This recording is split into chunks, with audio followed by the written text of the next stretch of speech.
Oh, hello. Hello, everybody. We're back. We're back Hey with this everyone. freaking series. Hello. Post-Homestuck discussion stream number 10. We thought that we would end at number 10. Turns out no. You thought so. Yeah, I did. I always knew. I did. I thought so. Hi. Excuse my bit. My energy is a bit low. I'm sorry. I apologize. It's just I have not been sleeping very good lately, and I was thinking of canceling the stream just because I was feeling very tired suddenly near the beginning. But no, I decided to push through. We've cancelled way too many streams as of late that were already planned. Hi everybody. I do hope that we get to like We're somewhere. fucking it out today. I do hope that we get to somewhere around game over at least, and I'm gonna promise to myself if I really don't have much to say about a scene, then I'm just gonna like skip through it quicker instead of you know constantly repeating. Not much to say here, not much to say here, not much to say here. I'm just gonna skip through it. Because otherwise, I'm just stuck on myself thinking about, oh, what do I say here, or what do I say here? And that's just not good for me. Anyway, hi everybody. Hello JL, hello Cookie, hello Duck, hello Atom. Net issues, my beloved, yeah. Something happens to me like near the end of the month. I'm very we're lucky that this month that is the case. Also, God, I'm just not used to speaking like on stream anymore. Do you hear how many times I'm stuttering? Oh my lord. I might not yap as much, just so How's normal the amount so far? Just so him actually finish this thing, Lamau. No, okay, here is the thing. I think, okay, the reason why I feel a little guilty for this series being as long as it is because I keep fearing that I won't have enough to say, or that I'm taking away from slots that could be taken by other series, or just by, you know, future Homestuck stuff. I still haven't played Hive Swap. Like, think about that. So I'm just like, I'm committed to finishing it. I don't want to leave it unfinished, but at the same time, it's like, you know, I feel guilty that it's taking this long. Like, still, because again, taking up something more like else potentially. That's just the feelings that I have towards it. But what I enjoy most about it is y'all's comments in the chat. I know that they do drag out it like a bunch, but they actually give me something. No, it's what makes the stream a stream. Yes, it's okay. and it actually gives me something to talk about instead of me scrambling my way through my brain trying to actually come up with something.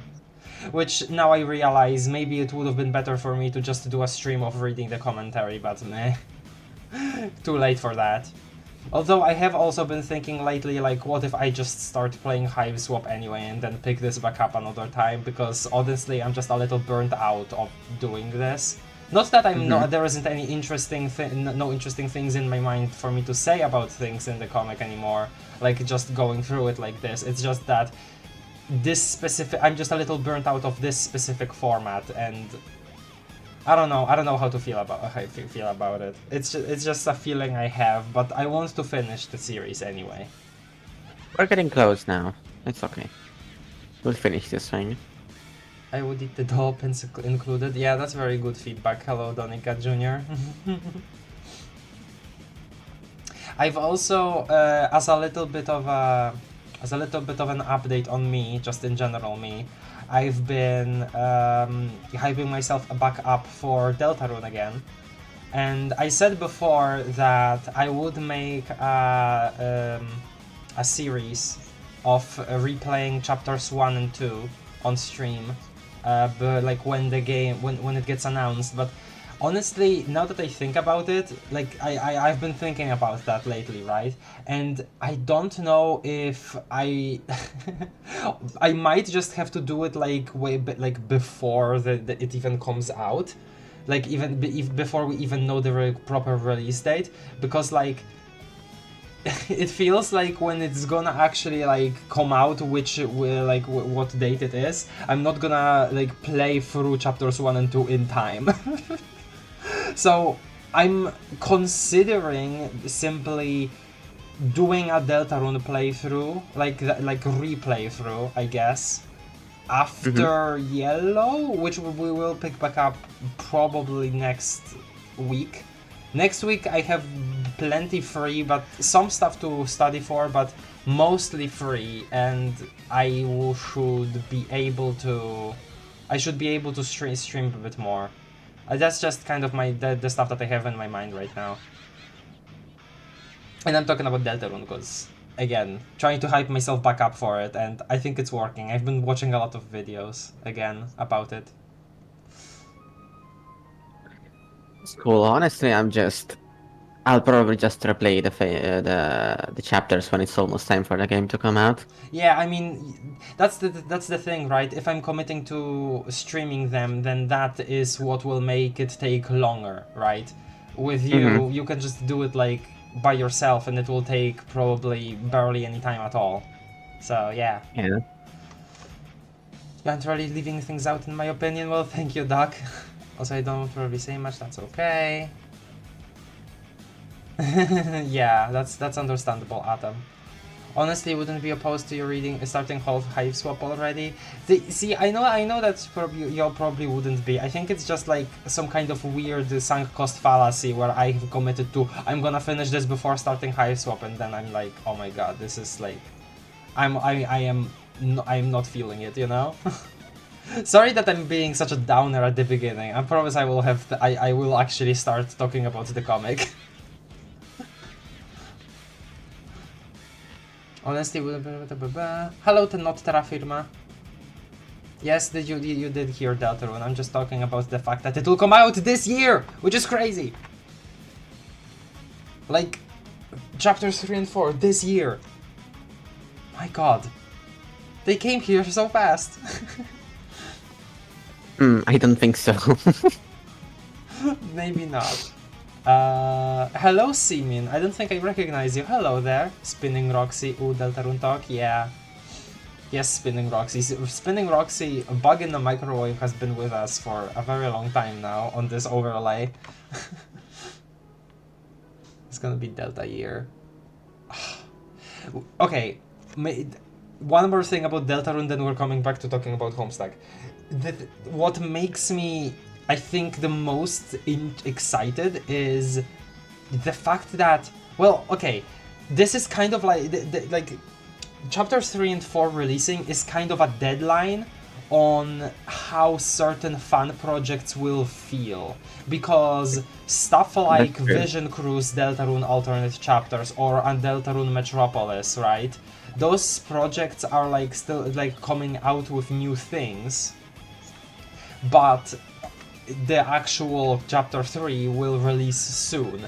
But they are committed to still like doing things with them, doing things like developing those projects even beyond after the actual chapter 3 releases, which is like, those will feel so much different after we actually see the official chapter 3, and that's like, man, like a whole era of fake Deltarune leaks coming to an end, and it's like just such a weird feeling because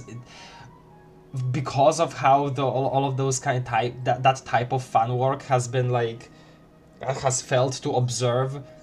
It really feels like it's gonna be at the end of an era. Like those won't feel the same. At least not, you know, those projects that already been started before. I guess the release this year. Blah. Let's go. We'll still have the same feeling though with chapter 5 ones at least. Probably. I mean, the thing with those is there will probably be a bunch of new projects relating to like alternate chapter 5s after we get chapters 3 and 4.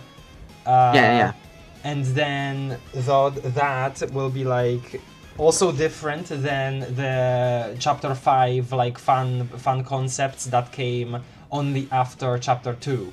because then the Yeah, of projects course. that would So be have started after 3 and 4. twice those as much content. Yeah, that's kind of also crazy to think about. Delta Attack is my favorite teacher, but I don't Chrono Trigger. Okay. The Deltarune intermission, yeah! God, it would be so funny if there was like just an intermission between chapter 3 and 4. That would be like the funniest thing ever, I think. You know what? You know what's funny about that? There should have been an intermission after chapter 2 and one after chapter 4. That's what should have happened. Wait, what would that be a reference to? Nothing. Just if there were intermissions, I think that would be pretty cool. Oh no, to have. I'm saying we're just saying that as like a reference to Homestuck. I know. No, but what I wanted to say, the funniest thing to me is I recently, okay, no spoilers for Wonder Song, like maybe slight spoilers, but that game is separated into 7 acts, and there is literally a segment called Intermission in between 3 and 4, and it is a deliberate reference, most likely, and I think that is really, really funny, because I only recently realized this because my friend Cookie has been playing through it for the first time. Cookie is in chat somewhere, I think.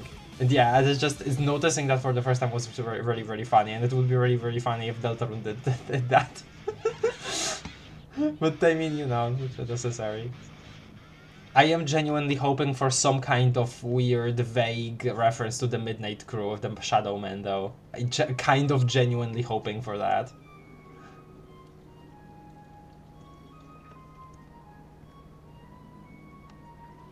Yeah, Atom. 1000 fan-made mics disappear in an instant. All of those mics antennas. Oh, we have to make a large graveyard. I had my own mic before Spamped and Sweepstakes, before we even knew of the name Tenna. I had my own mic. Maybe I'll find them later. I don't know. It's pretty cringy though. God, wild to think about how Deltarune Chapter 2 is released in 2021. 2025 is this year, so later this year will be like the frickin' 4th year anniversary of Deltarune Chapter 2. That's crazy. When did Chapter 1 come out? Like 2018 19? Halloween. 18. Okay. Yeah, 2018. Just how does time even work? Pretty linearly, actually. I'll teach you about it someday. Jockington will perish during Chapter 4, mark my words. Hopefully not. Speaking of Jockington, I really hope that Catty gets to be like an important character. I mean, she has a dialogue sprite, so hopefully. I like her a lot, and I like what little's been set up with her and Chris. Are future players gonna skip to Chapter 5? See, that's the thing. I kind of hope that with the paid version of the game, which will be the release of Chapters 3 and 4, I kind of hope that the skip to Chapter blah will be removed, because like people that have It probably will. I mean, it felt to me like it was just something for convenience for people who had already played Chapter 1 before. Well, yeah, but that's the thing, right? At this point, when Chapters 3 and 4 release, Chapter 1 will be 2018, so freaking 7 years old. Chapter 1 will be 7 years old. Since that is the case, like, people won't remember. Like, even if somebody feels like they remember, they won't remember. Most people won't. Like, those Let's Players that don't have their old save file and just skipped to chapter 2 with with the generic save file, like, especially those people, they will have completely no memory. So like, I really sincerely hope that the feature of like skip to Chapter 3 just doesn't exist. I kind of earnestly hope so. I don't think it will. Because it was only a year and a half or 2 years? No, not 2 years and a half or 3 years between. Yeah, it was still quite a bit from chapter 1 to 2, but it's a lot more of a difference, Now, because there's yes. 2 chapters to catch up now, and it's 4 years. It's 4 years since chapter 2, and since chapter 1 it's 7. I Yeah, feel like, yeah. see, that's the thing. Because so many people just skipped to chapter 2 because that was the new thing, I feel like so many of the like more mainstream audience have completely forgotten what chapter 1 was even like. And it is pretty important still, even if many people would agree that chapter 2 is better. Oh yeah, of course it's important. Deltarune Intermission will use side characters from commission work. Sure. Not grave? Is that... hold on, what's that no, that is not an anagram of anything. What is that? I think I still have your mic design card in my folder somewhere. Really? 2018 feels old, man. Yeah. Does feel old. Some people may have entered into graduated high school before seeing chapter 3. I have. That's the thing. I'm that person. Burger Pants also has his own dialogue sprite. He's gonna be he's totally gonna be playable too. I don't think a dialogue sprite means a character is gonna be playable or part of a party. Because like Birdley has one and he was obviously important, but he never was part of the party. Yeah, that's funny. For you, the wait for chapter 3 and 4 was like your whole journey through high school. Yeah. I mean, no, not really. I mean, Not whole, but most of it, I think. that's the thing. I like, yeah, almost. I kind of, yeah. Burger Pants also has.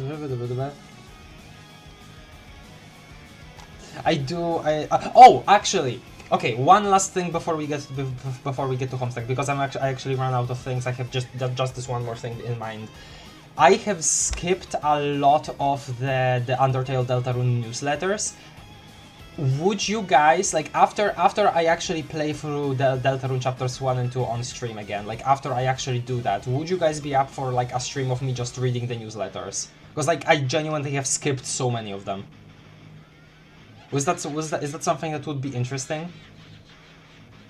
Because I know that, like, reaction videos to those exist, like, Dorked, for instance, always has, like, does those, and that's pretty cool.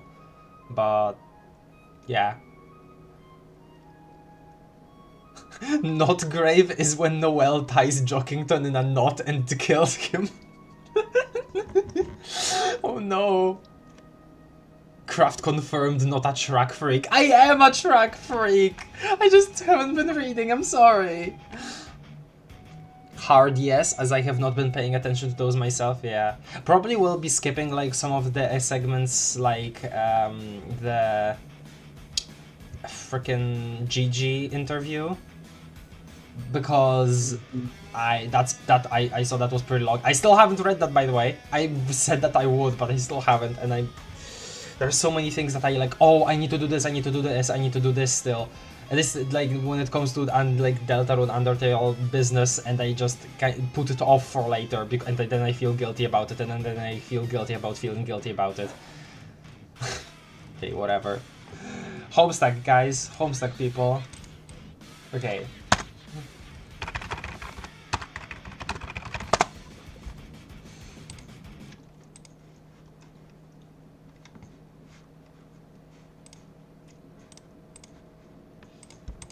Okay. So. Oh, oops. Ah! What's happening? Wrong slide. Okay. Also, yeah. Okay, this is the correct slide. Mm-hmm. For some reason, my Steam suddenly opened. Okay. So, back to Act 6, Act 5, and Intermission 5. Well, Intermission 5 more specifically. We're stuck. Last time we stopped at this part of. Time to me. Yeah.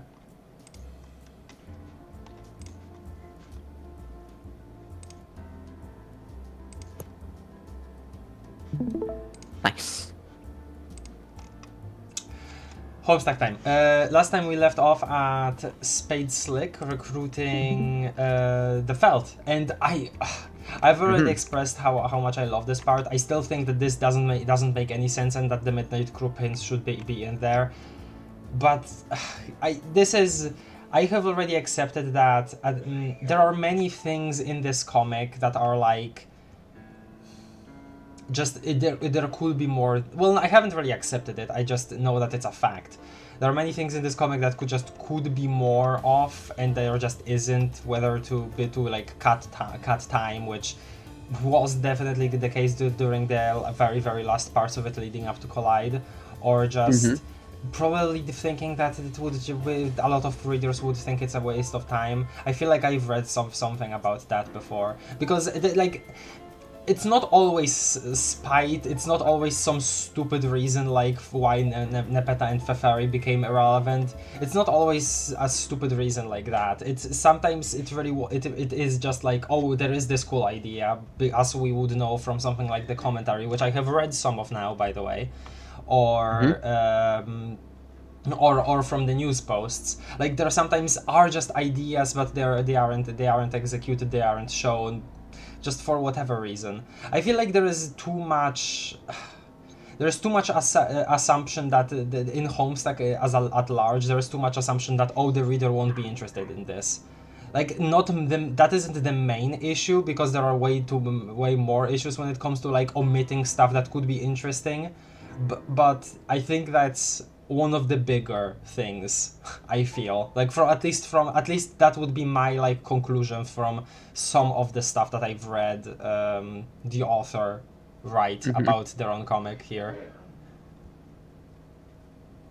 This comic needs more Lalandra Wizard stories. Honestly, sure. Like, if that implies more Bubbles von Salamancer, then hell yeah. The official website is so broken right now, many pages won't load. Oh yeah, I did hear about that. Awful timing too, as I've been in a panel edit mood as of late. Well, can't you just use the collection? Man. And Arthur being there too. That's just fantastic. This entire part of like bringing everybody along and like connecting these threads of, you know, exiting the manor, going through here, going into this place that shouldn't even be physical but still somehow is, just because the connection still exists through this plane. Like, connecting that's already been established. This has always been like one of the more satisfying things about Homestuck, where these like ridiculous connections do pay off and are important, you know, and like they have follow through. And that's the thing, because there isn't enough follow through for some things. So this entire part was just so hyped for me. Anyway, Scooby-Doo sequence. Good. And the reference to the top banner because of the like narrow, not narrow, wide. Yeah, wide. Why did I think narrow first? The wide panels. Just very good presentation here in general.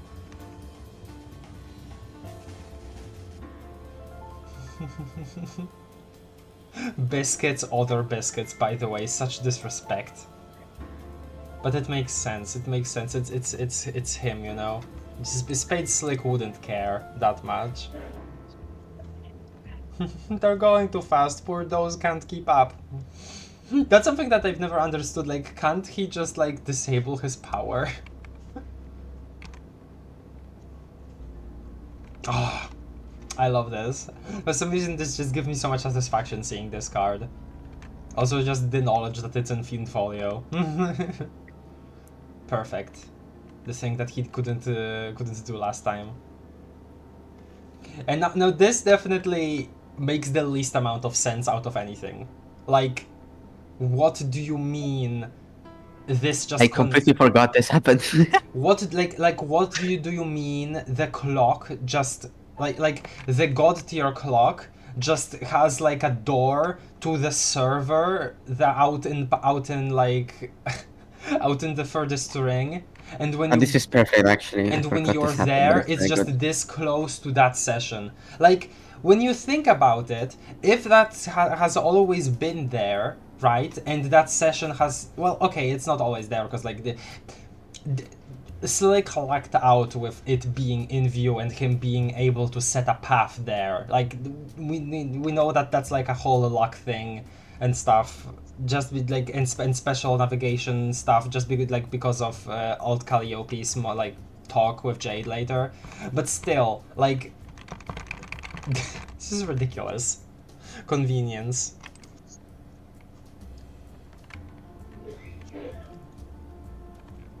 By the way, I'm assuming everything we see here is already post-retcon since we don't see him arrive pre-retcon. I just thought that there wasn't enough time. And honestly, I see, here's the thing. I know that we do see that, or like we see something that is post-retcon, but pre us seeing the retcon as a reader. I don't like that is the case. But I know that it is because of, well, Gamzee being at Caliborn's. That is still weird and dumb. And I don't like it. But I guess I have to acknowledge it as part of the story. Like, it doesn't make sense mechanically. But I don't think that is the case here. I think it's just that these were just the different times, differently timed things. But yeah. I like this entire part for setting up this big fight. I don't know, like, just again, pieces, little like different pieces like converging is what's always so satisfying to me. Though, like, we'll get to it when we get to Collide again, but just bringing back Slick for this really hype moment of him just being like there. And then disrespecting his entire drive as a character later, just I always get reminded of that whenever I see this like version of him with all of the like both robot limbs, sorry, all 4 robot limbs. Like I always get reminded of that, and I just get sad.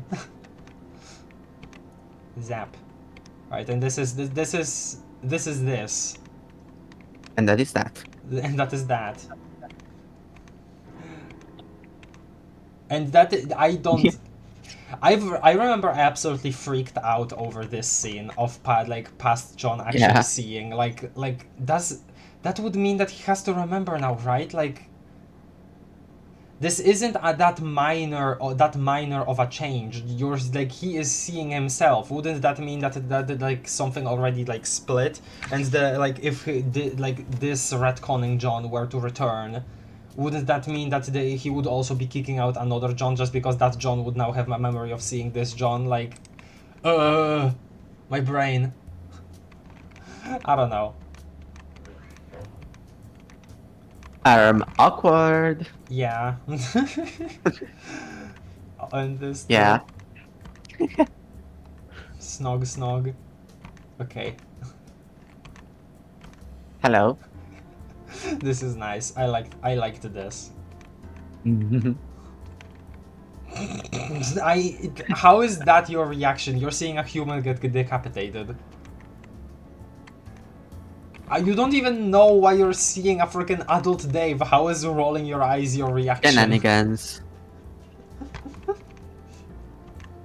Wow. Okay. Intermission 5, intermission 6.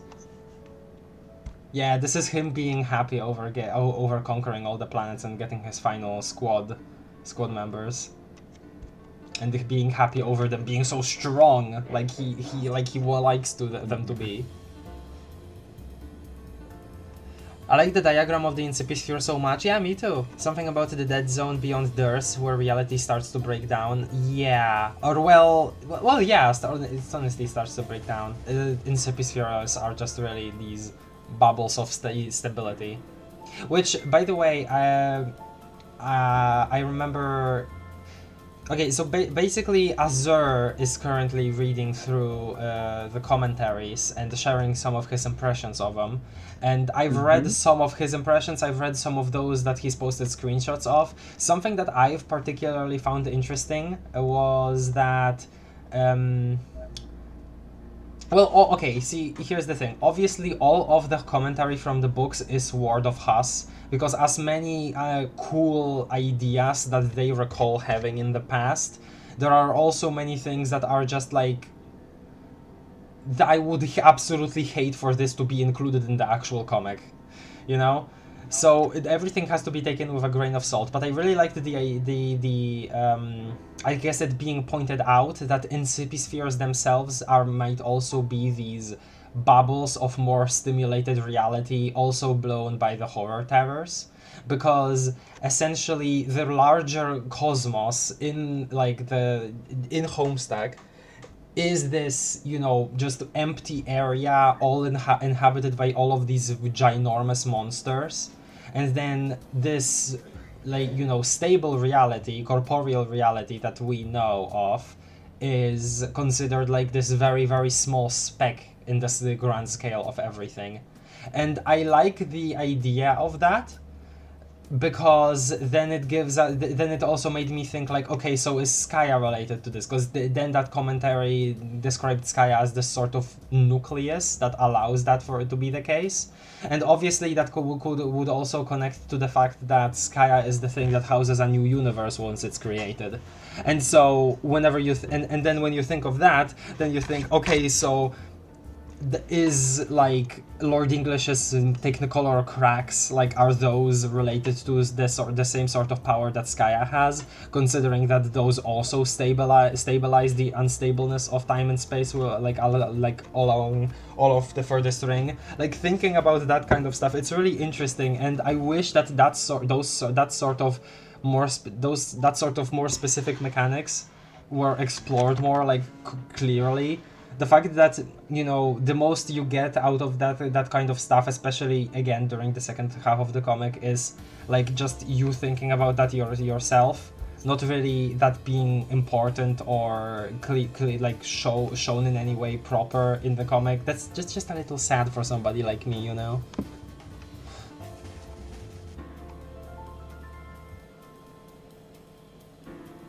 Astounding. I'm also more so mean some of the weird character stuff that they mention. I don't want to specifically mention it because I don't want the stream to be talking about that.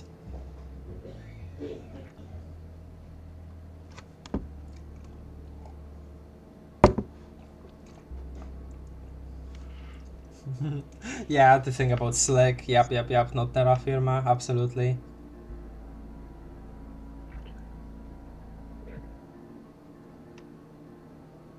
Hello, Topastick. Hello. You're currently rereading HS? Oh boy, good luck.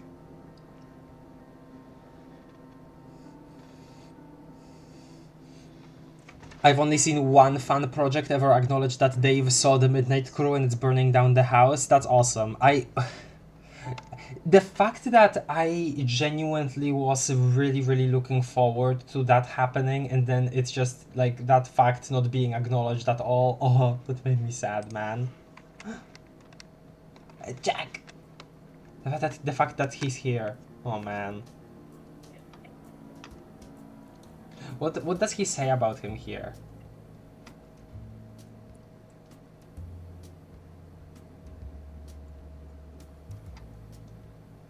Nothing, I think. Unless I'm missing something here.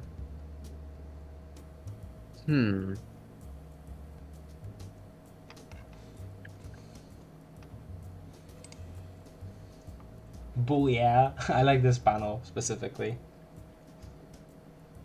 Jack in his sick white vest, looking slick. Intense stare down. Part 1. Yep. And then Void. Yeah. So, something that's always confused me is like, okay, the one and only time that Kansas' whole like gimmick is actually like used like how it's supposed to be, you know, being punched into next week, is the intermission itself, and then later on it's always just like punching into another panel, punching beyond the panel, stuff like that, not like the actual time gimmick that he's supposed to have, which is a bit weird. But I like what they do with him in Collide, so I won't complain too much. What? Yeah, no, the things he does in Collide are very fun. I like how much of a presence he has. I really do. Yes. Right, so he is just completely back now after him after his like him. God, I can't speak. This is also when sigh. This was a nice line. I don't really have much to say about it though. Oh no, I said the line. I said the line. Not much to say about it. Oh, everything. So cool. Everywhere all at once.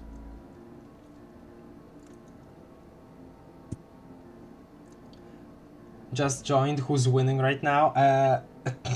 Who's winning? I don't know. Freaking. Craft. Huh? Craft is winning. Am I winning? Okay, fine. Yeah. I'll win one day though. Hello, welcome to the stream, Ophelia. This is me and us going really quickly through Homestuck after I've already read it on the channel. We're trying to finish up the series. This is that. I'm just going through and thinking of random things I could remark on or thoughts that I've had after I've actually finished the comic about scenes. And hello, Astralactias. I hope I pronounced that right. Hello, bug in the microwave, true. I accidentally closed game. Hold on, what game are we talking about here?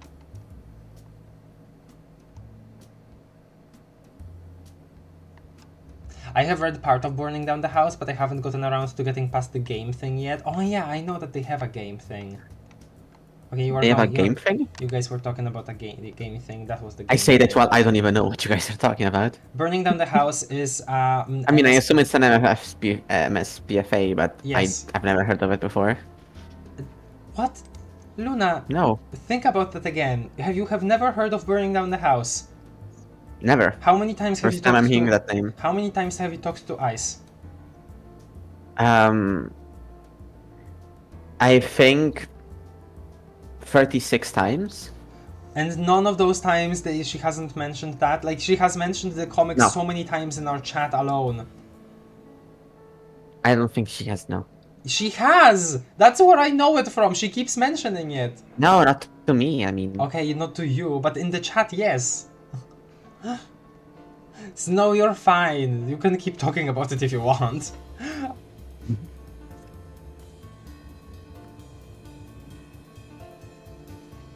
I have heard very good things about it. Also, hello Betty. I didn't actually say hi to you. Sorry. Every conversation anyone has with Ice is erased from Feeble Minds because it's too high level. No. I remember things. I think. You think you remember things. This is also so silly, because this is this freaking meteor is supposed to be going like at the speed of light, I think? Question mark?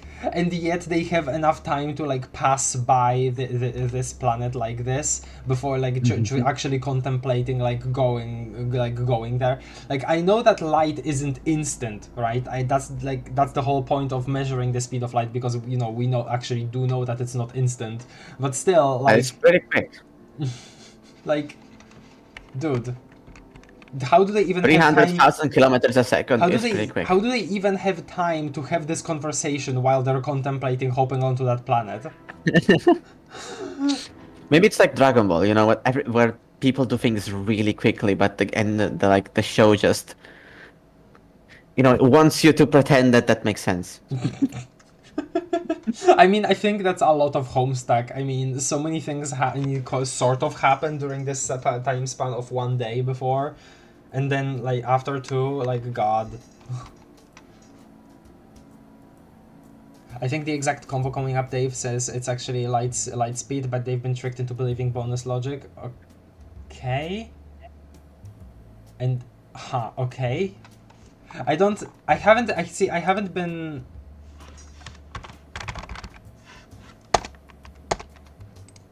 I haven't been reading all of the dialogues back, because that would just be me rereading the comic, which this isn't. Huh? God, Teresi. Hey guys, long time no see. Put back your glasses on. Put on back your glasses. Put back your own glasses. How do I say this phrase? I don't know what you're trying to say. Put your glasses back on. There we go. That's what I meant to say. Okay.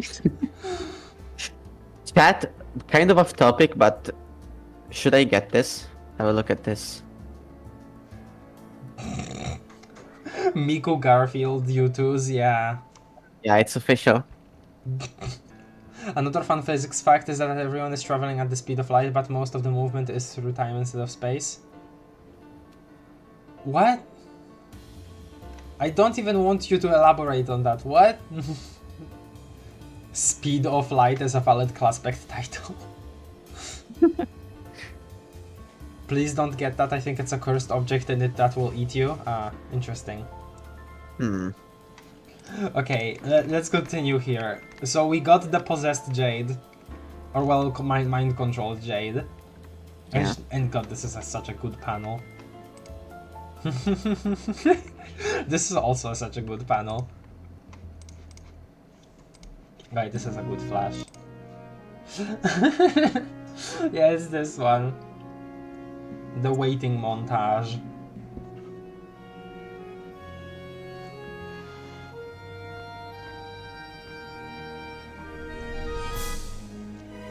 She's covered in green stink lines. I don't see them.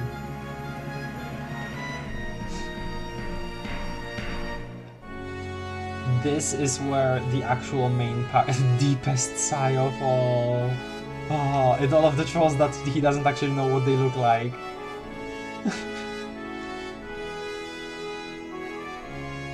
Bye.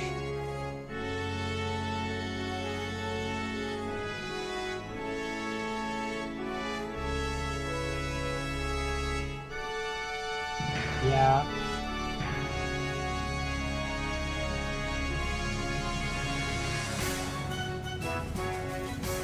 What is bro doing?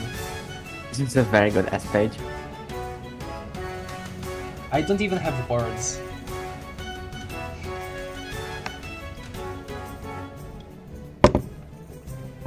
I remember being so happy seeing his love for the movie reignited.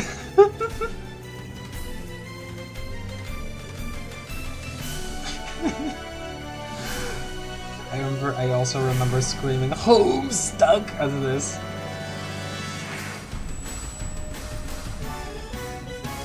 Wow. Absolutely incredible. Oh yeah, this is where, yeah. I was gonna say, this scene, like, and what happens here, it gets a little bit undermined later by the fact that the, like, post-retcon, it basically, like, the actual reunion just basically doesn't happen, and this, like, this proper John, like, this John, like, obviously not, it's both Johns at this point, right? But the John that didn't come from the future retcon, I guess, like, it doesn't actually, like, just gets written off, just gets told to go away, basically, and just what happens then? It's just, I don't, whatever, man. End of year 4.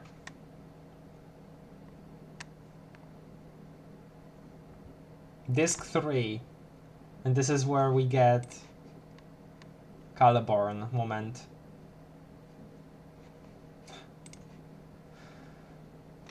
Yep. Hi. I like this whole setup and the callback to the disc 2 thing, but I do feel like, and I don't think that we will be repeating this all that much, considering that there isn't all that much to actually say about it. But I do think that this whole thing of Caliborn taking over the comic, you don't feel his influence all that much, do you? It's just it's literally just the parts of it's literally just parts of Homestuck and then the proper story. You really don't feel his influence that much, do you?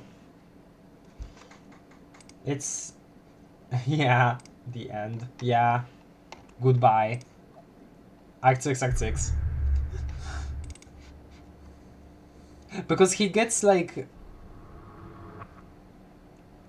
the console thing, and it's supposed to be him controlling the comic now, like the comic itself. But it's just him. It ends up just being him doing his own like thing. I know there probably is some deeper meta-narrative stuff going on there, but I don't see it. I don't. I know that there are. Okay, here's the thing about meta-narrative in Homestuck. I know that me personally, I don't understand some of the more nuanced parts of it, because I know that people have done analyses of it that are like way smarter than what I could come up with. So to me, most of Homestuck's meta stuff just feels a little surface level. But that's also the thing. I didn't get that impression, so that's just kind of my feelings on it, right? That it's just simple enough. I guess that's all that I can really say about Caliborn's control over the comic, brief control over the comic. I don't even know what to think. Clearly, the of the offer more like murder of the offer. Well, he did murder him, but still then he talked to his ghost, so it doesn't count. Beck's part is at hold for applause. Beck's part is at least her ears and teeth, and she chases pets so now she's pretty decent. Oh, you guys were talking about her, about Grandpa Toby.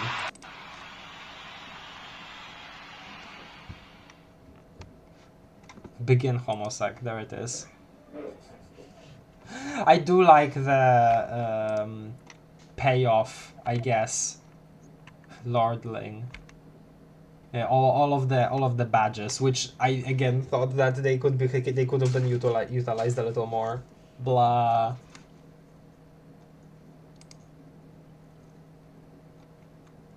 Does this even get used anywhere? Like the skeleton key badge. I like skeleton keys, and like I like the reference to skeleton key as to a skeleton key as like a motif in video games. But like, does this even get used anywhere? Is it implied to get used near Yaldabaoth's lair? Is that the case? Hello, JG. Okay, I'm not even sure. Here, let me play some music from Cherubim. Let me do Power Fantasy again.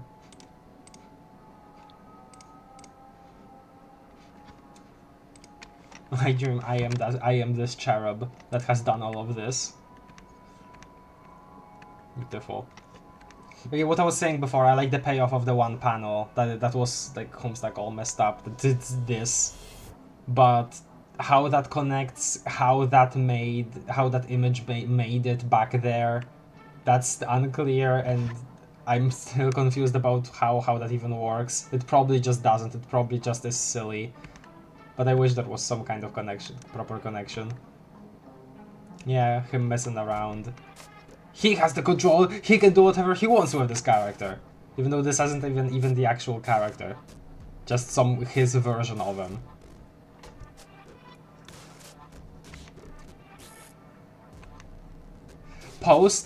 Proper first reactions and just the comedy, there really isn't much to comment here, at least by me, on this. I like all of the gags, I like all of the jokes, but you know, I'm not getting many laughs right now since I'm not actually reading the stuff, I'm just recollecting. And besides him just declaring, hey, this man is dead, there really isn't much here. Is there? Like, you kind of just read this, you have a lot of laughs, and then you just move on to the intermission, right? Hold on, BRB. I mean BRB! Oh, I like that Seb actually still presses like the next panel button so that we see what's happening next. That's nice. Okay, so this is stuff... God, this. Yeah. I left by that guy. This cartridge, by the way. Gamzee is on the cover, but he isn't present within these almost at all. Frickin' disrespect. Hello, Akimbo. No alpha male here in Act 1, what's there even to read? I mean, yeah, you're right about that. Probably will be way more interesting stuff once we get to the alpha male being introduced.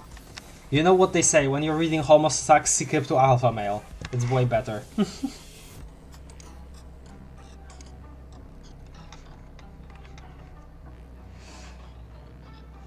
Yeah, so I guess this is really the only part, because somehow this cartridge does have like some like actual connection to the actual story happening out there, and not his fabricated reality. And this, like him pushing all of the stardust and the candy corn in there, does influence the Incipisphere as we see it later. And how that works again, like, I'm just confused. I'm just basically I'm just confused. I think it's a cool set piece, but maybe you know what? Maybe this is just my tired brain. Like my non-tired brain would probably just accept this in stride, and I kind of accepted it in stride whenever this actually happened, whenever we were reading it. But now I'm just like, oh, I need to point this out. I'm in just this sort of mood. I'm sorry, guys. Oh, you're cutting out a lot to me now. Damn. Cutting out? Yeah, I couldn't really make out what you were saying there. This cartridge getting messed up, and as a result messing with reality is something I keep forgetting. I'd love to know how exactly that works. Yeah, exactly. See, exactly, that's what I'm talking about. How exactly that works and how else Caliborn could have utilized it. Probably Caliborn unknowingly using his Lord powers. How exactly? And how is that time? How is that time at all? Does Caliborn even do anything actually time related in the comic? Besides just like traveling in time as Lord English in the Cairo overcoat, but other than that he doesn't even use like time powers for battle. I always thought that was really weird. I think this far into the comic, it's futile to ask how this is happening. It's all stupid shenanigans. I mean, that's the thing though. It doesn't have to be just like meaningless. I don't know. This probably isn't meaningless. That's the thing, though. There probably is some kind of intent that is not clear to me, at least.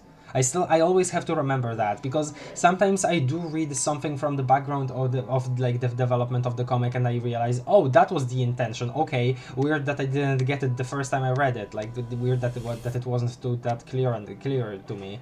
So there probably is something here, but like I guess we'll also never know, considering that the commentary books have been completely discontinued. Doesn't it happen because the special Stardust and Candy Corn as a disc drive for some reason? Count as? I don't... Huh? What? I don't know. Okay. This Flash. This Flash is something special. I already loved Gold Pilot, seeing it in action and seeing like,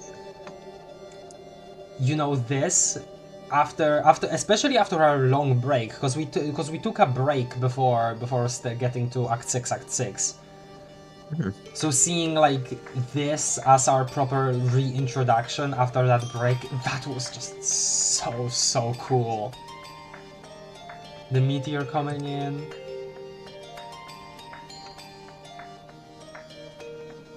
Hold on, I think I actually have to expand the window to see the full thing, yeah.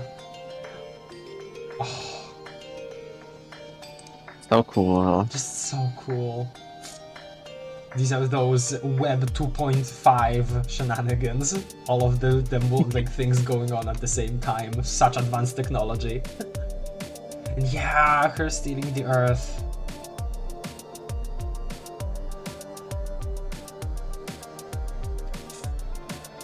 And then hopping back through the portal.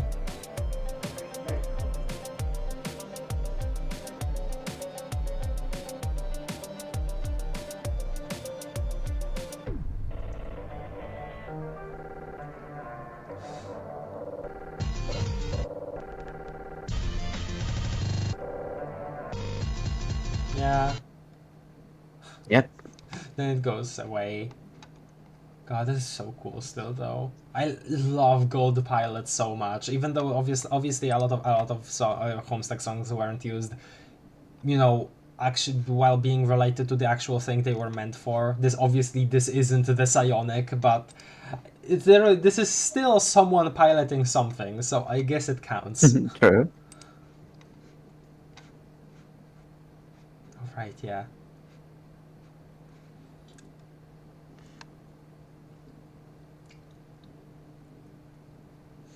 So this flash, it gets horribly messed up due to the stardust, and yet we still can make out what happens. For example, Jane is seen in an ectobiology lab, likely creating G-Cat with one of the cloned cats as an imprint. I think I did notice that upon rewatch a bit before, but I don't remember if that was then, because I do remember knowing about it before, but I don't know if I noticed that myself just rewatching it. Mm-hmm. Possibly with Friglish himself. Then Jade teleports everybody on planets. John zaps in at one point, gets kicked, and then zaps back out again, probably. Hello, Paradox Roxy. Welcome to the stream. We're just going through the panels of Homestuck, not exactly reading the dialogue much.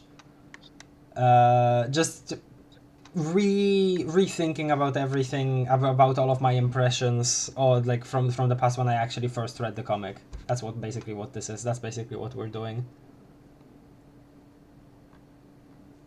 Then Jade teleports everywhere. Yeah.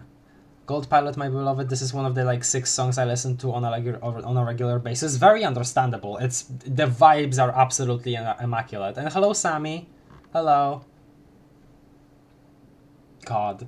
And also just seeing all of the planets aligned like this was just finally was just was also just so satisfying.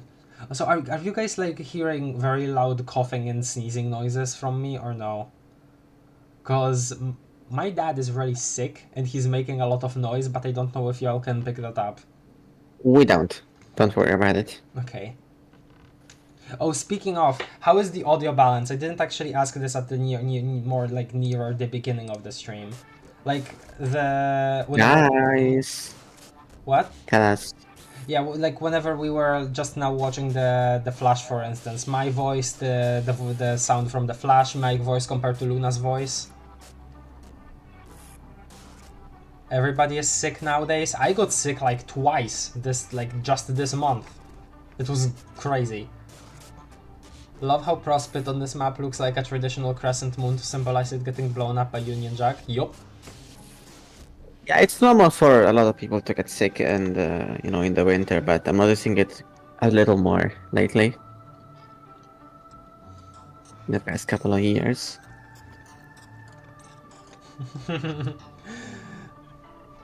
Check out the length of the song in question. Your fears are confirmed. It seems you missed all 4 solid minutes of footage. God. Oh right, you get to click on the planets here. These are some like introductory dialogues. God,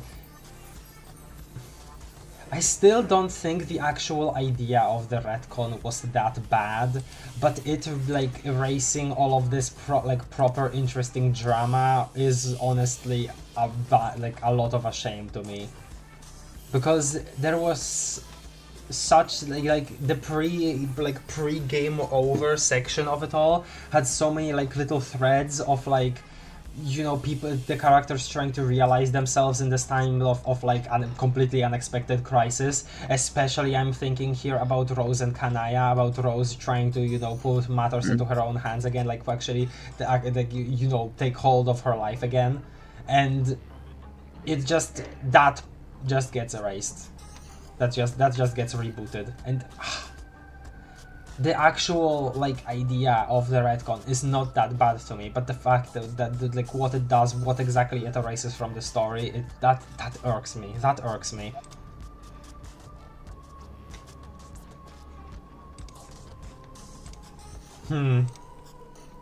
Yeah, we get to see this later. Whole conversation, but I like how this comes back to the whole like, oh, choose who you want to see first, and then later on you don't actually get the choice because of all of the glitching. I do like that. Yeah. Like, you feel the Caliborn's influence in that way, like the fact that he is some way more present character in the story in general, and then this one thing that he did messed all of this up, at least for the viewer, right? And well, for the characters too, they can't read each other's dialogue properly. Oftentimes, but really the fact that it's just that, and other than that he isn't literally much of a puppet master at all like he's supposed to be, that is still feels like a missed opportunity. Woof. Back to this.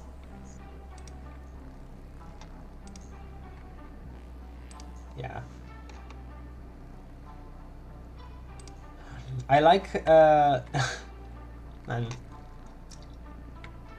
I remember whenever we were at this point in the comic, and here, like, just seeing that, oh hey, Roxy will just be able to think up the Matrix orb and just manifest it out of nowhere. That is incredibly OP. I remember being kind of against the idea of that, like, why would you let a character be that overpowered, you know? I guess it makes sense in the context of her, like, having to actually prepare it, you know, prepare spawning it. Yeah. But It's a little after bit, this, whenever they're actually living at a sort of peace, she will just be able to zap in anything into existence with enough time, and she is immortal. So having that kind of character just be able to do that, that's kind of crazy, just conceptually, right? Because whenever I saw this first, I was always thinking about that the implication of that, and I just like, what?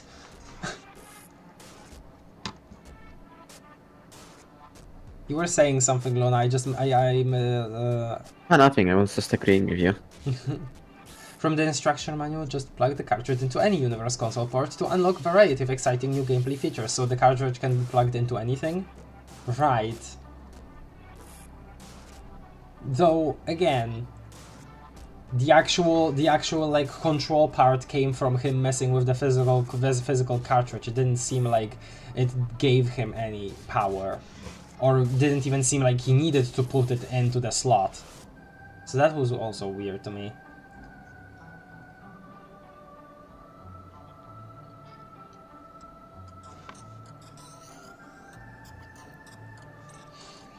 I've read this Abyss of a Comic TM about 7 times in full. Wow! Some actual reads some through Let's Read. I have an unhealthy obsession with this thing. I genuinely considered trying to write my thesis on this. I wouldn't be... I don't think that would be that bad of an idea. I think there would be some interesting things you could get into with something like this, though you would need to make sure that the professor checking that wouldn't be against, you know, using a piece of media like this instead of a traditional book, you know, or something like that. Also, Luna, I don't know what's happening with your little sprite and why it keeps, like, bopping up. Like, if you check the actual YouTube stream, you can see it that she constantly keeps, like, opening her mouth and then going back, even though you're not saying anything. You Like, can say that. You can see that on my Discord too. It's just my current headphones being crappy. Which is, like, I don't actually hear anything when those little blips happen, though. I know. Did your headphones, like, suddenly break at some point? Because, like, No, these are new. They just came out. Oh. Came out crappy. You know.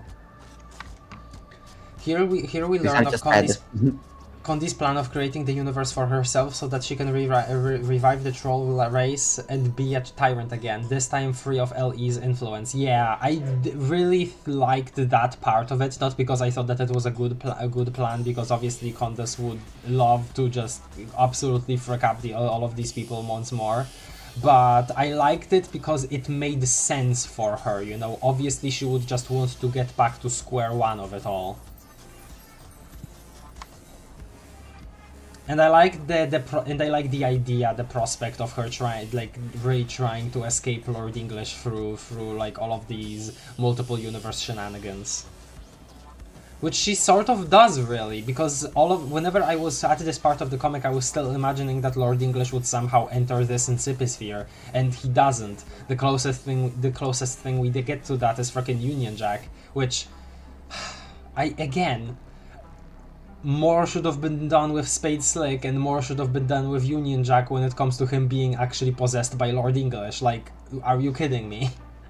I'm sorry. Kind of crazy how much powerful some aspects are in comparison to other, specifically class aspects. This is because she's a rogue of Void specifically.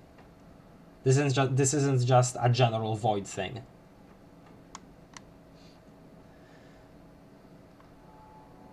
Light bros rise up.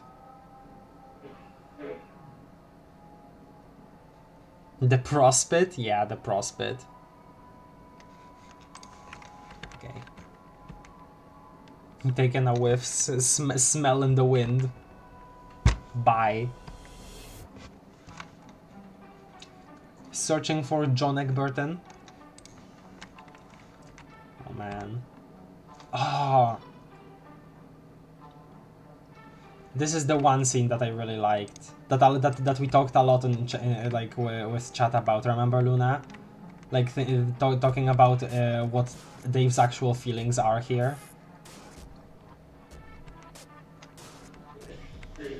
Like what exactly does this crying, laughing mean?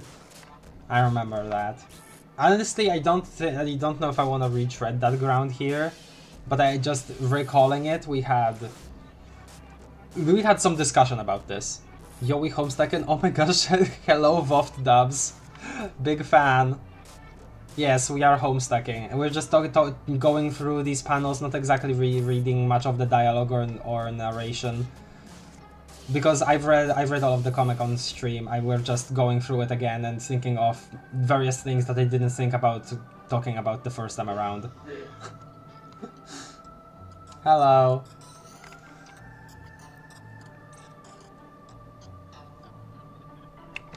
This was okay.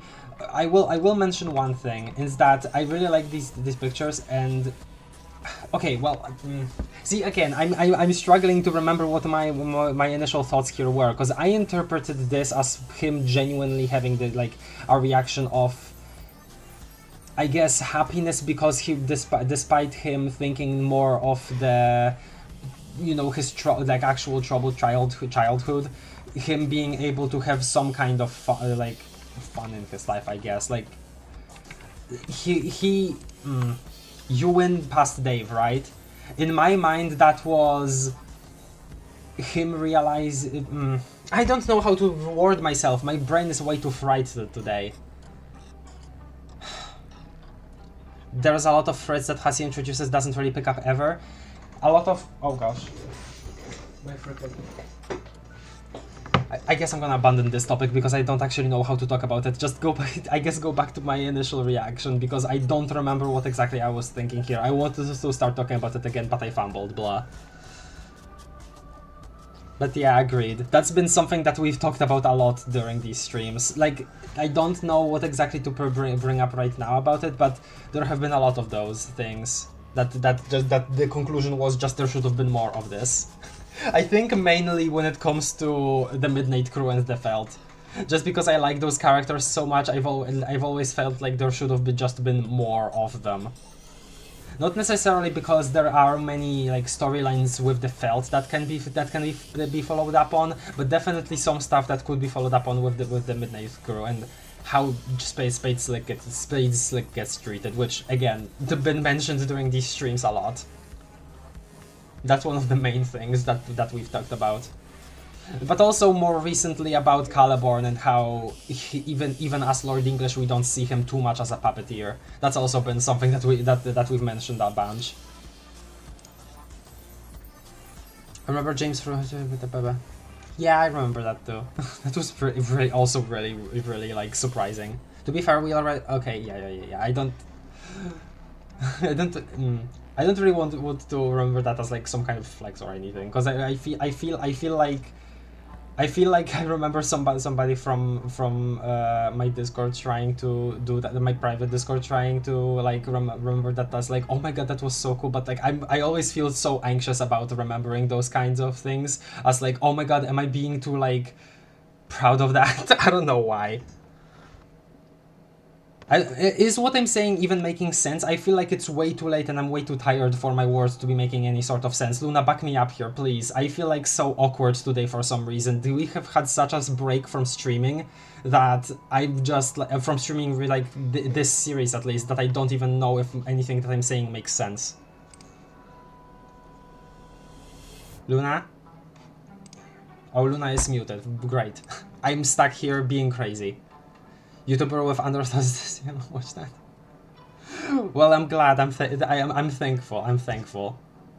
I promise that not all streams are this scatterbrained. I'm just particularly scatterbrained now. I think the thing to do here is to just leave this scene be, because I had a thread in my mind. I didn't know how to follow it up. I like this panel though. I do really enjoy what visually what they do with this part of the comic, just like, you know, putting things outside of the panels themselves.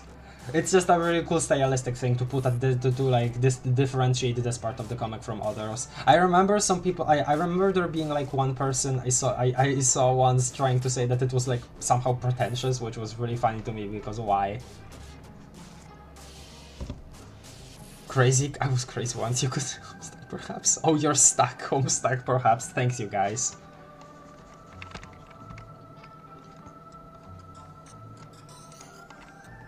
This interaction, by the way, I'm seeing WB there too.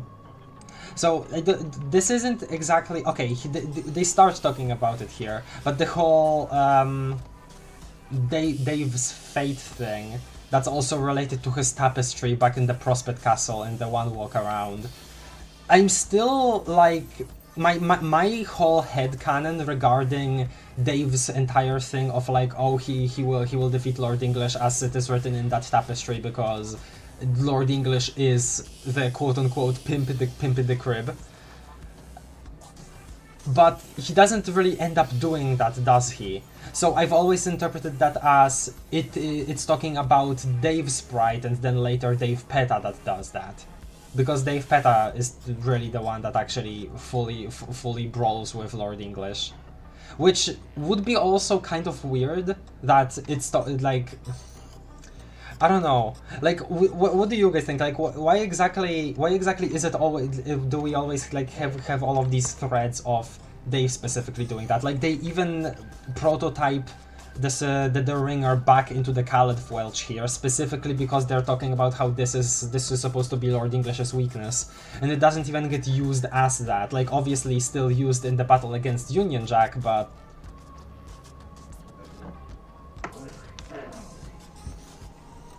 I'm just really confused about this still. Like, is it just the fact that it was supposed to be Dave Peta all of this time? Oh yeah, here she creates the Welsh sword, not knowing it was originally on Dave's land all the way at the beginning, meaning that even back then he was destined to kill LE. Well, how destined exactly? Like, I don't understand that part, right? Because in the Alpha timeline, pre-retcon, he... You know, things that would allow that to happen don't happen. And then post-retcon... No, he doesn't kill Lord English, that doesn't happen. What is the destiny? In Homestuck, usually destiny is like, oh, somebody sees the future and then writes it down, right? Like, it's very matter of fact. So, like, what's going on with that here?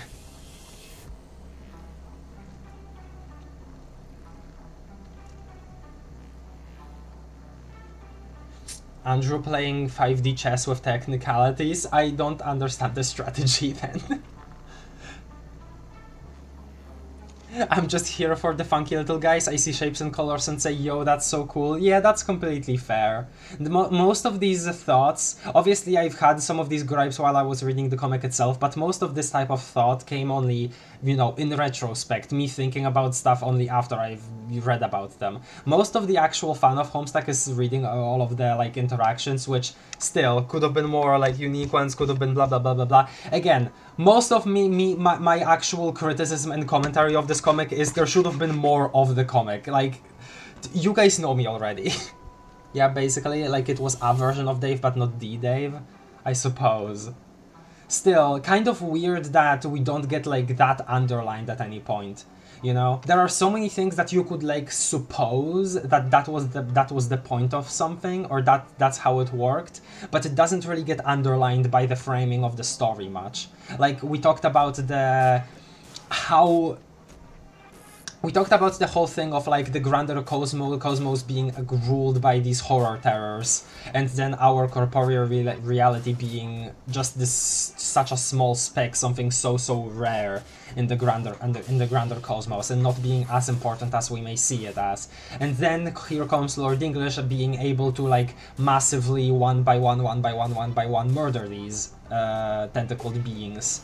It's like, that is such like a large thing when you actually think about that, but it only really gets acknowledged in like two parts of the comic. Once, when Rose talks about how her communion with the horror terrors has gotten her to know that they are being murdered. And then later on, whenever we see, you know, Lord English actually make his first big crack in space-time, in the furthest ring, and then we see like those tentacles being ripped apart, and those are like the only two times that gets acknowledged, like his ability to do that, that being a big deal. So Homestuck also to me suffers a lot from not really presenting the like parts of itself, parts of the story, parts of the world in like an important enough manner, I guess. I don't know how to exactly describe it, but I hope you know my point here. Anyway, that was a big rant about a whole bunch of nothing, basically. Oh man. One thing that I do definitely like about this part of the comic too is the return to the planets, basically, right? Since even in the final part, like whenever we look at this whole thing, we only see like little glimpses of the planets again, right? But this here, in the prelude to Game Over, we get to see all of the original planets once more, basically. And especially Jade's planet after all of the snow has melted away. The fact that we got focus on that was definitely very satisfying to me. That just made me happy. These prophecies are vague enough that you can come up with the weirdest outcome that would still fall in line, I guess. Like, it's called Khaled Welch, and then... So maybe it's 3%. Oh, we're talking about the cost of the recipe, and I wouldn't even know. He loved in basically all of his projects of playing with genie logic. It's the reason the reader commands worked at the beginning. Oh, genie logic as in like... The stuff being described isn't like the obvious thing doesn't happen always. It's twisted to the author's intent, which I guess that makes sense, but still, so many things are omitted. Like, for how much focus earlier parts of Homestuck had on actually properly resolving all of the time loops and how different items made it to their places at different points in the story, we don't get to know how some of the weapons that end up with Liv Tyler. Like, we just don't know. Which that did irk me also. Just because, comic lost its focus. I don't know. Not to say that... It obviously this sort of stuff is characteristic of the second half of the comic, but it's not to say that I don't have this type of remark, this type of complaint about earlier parts either. Largely, one of my main complaints to this day still is the fact that while it added a lot of interest, the fact that the entire first half of the comic basically took place during only one day, is added a lot of interest, a lot of that, hey, gotta do everything so fast, a factor. That part was interesting, but it did end up with, taking away any potential proper exploration of the planets, of just like maybe being a little slower. Like, we didn't get that, all of the characters, all of the kids enter the medium, and immediately at that point everybody is already rushing to do all of the important stuff, basically, right? Like, we don't get that moment of a breather where everybody can just acclimate to their conditions in the Mississippi sphere, while with everybody being there already. When everybody is there, then everybody already knows about the impending doom, which, man, a bit of a shame.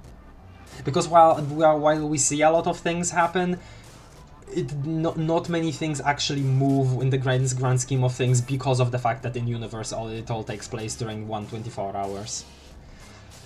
Again, a lot of yapping about this. I've already mentioned it before, and yet I'm repeating myself. I do really like the thematics of Dave Peta, a character made of two characters that haven't been relevant for multiple acts, killing the guy who the whole story revolves around. I do think that's pretty funny.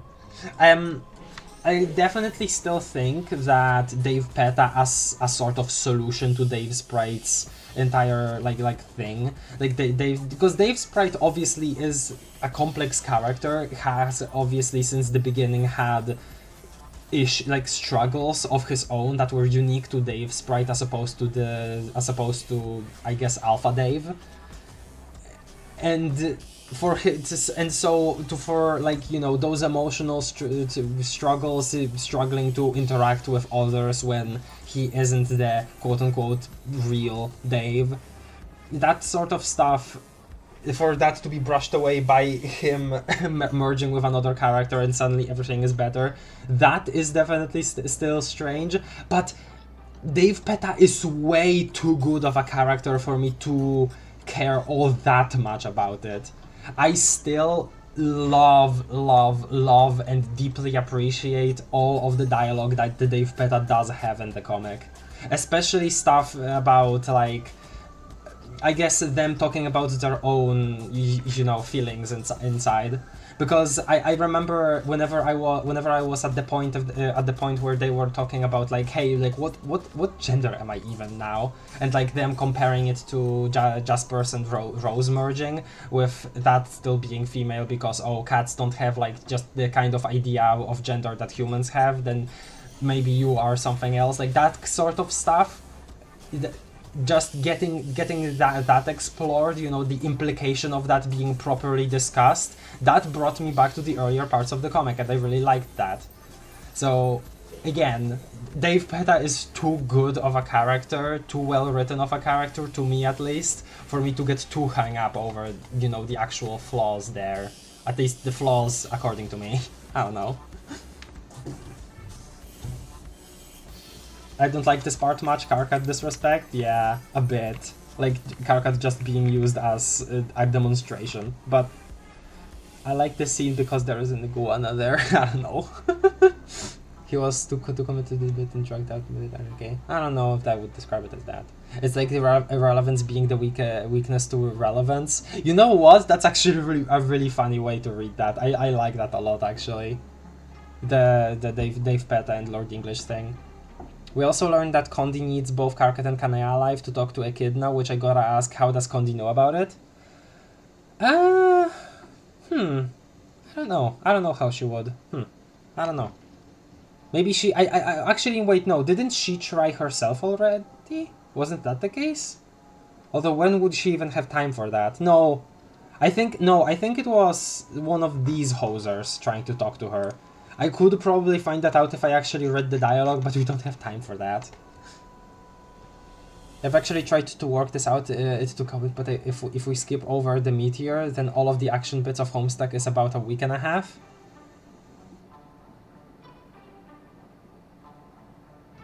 How? Wouldn't it be 2 days? If we skip the trip?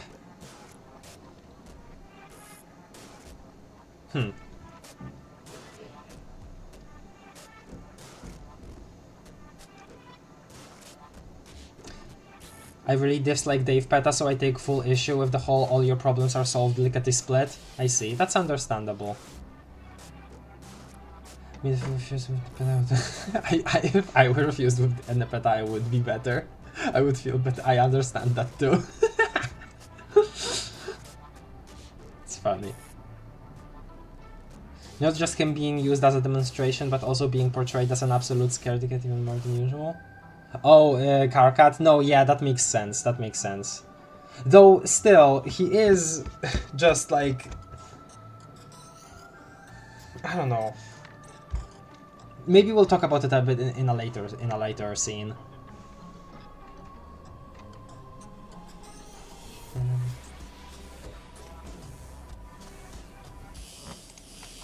Karkat and disrespect in general in the last part of the comic? No, yeah, that's definitely.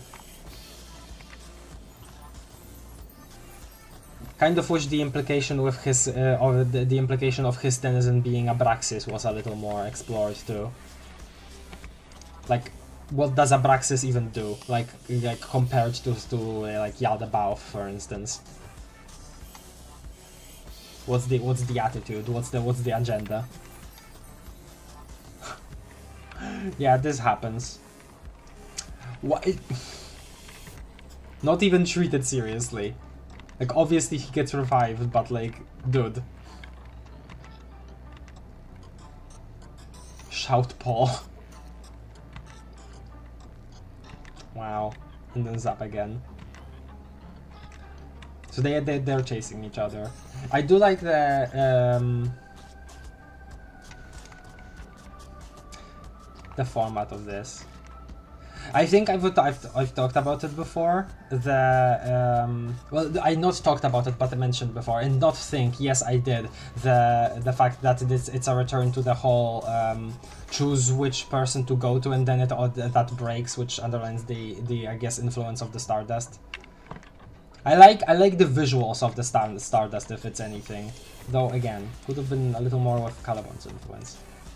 This scene though, with Rose and Terezi, I remember really enjoying it, because this was also Rose, like, obviously here hangover, right, and Terezi also realizing that while she has her sight, this place is not as beautiful as it seemed. Like those types of like little bits of flavor, I guess, in this interaction I really like, especially since Rose and Terezi don't really get to talk all that much. This was a really nice part here, especially since it definitely set up Terezi wanting to take things into her own hands, I guess, too. Because after this, she obviously she goes clown hunting. Oh yeah, and John being able to whoosh away the stuff. I completely forgot about that part of it all. Obviously, it makes sense considering that his like pipe organ kind of thing is what fixes all of the Stardust. Man, there are again a lot to enjoy here still, even if a lot to point out, especially given the context of post-retcon, which is pretty soon regarding in regards to everything at this part.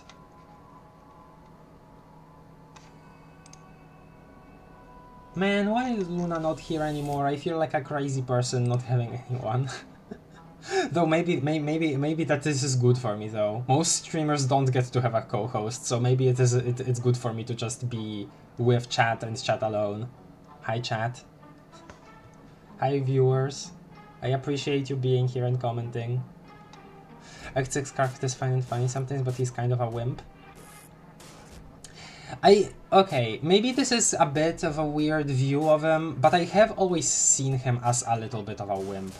Like, not because he is completely unpowerful. I think he is like plenty skilled in like combat. If he was like completely a wimp, he wouldn't be even able to like fight off a couple underlings, which he is obviously able to. Like, he reached the top of his ladder and has frame motifs, which we don't even get to see in the comic, but it is something in text stated. So he isn't a wimp when it comes to combat, but here that's also the thing.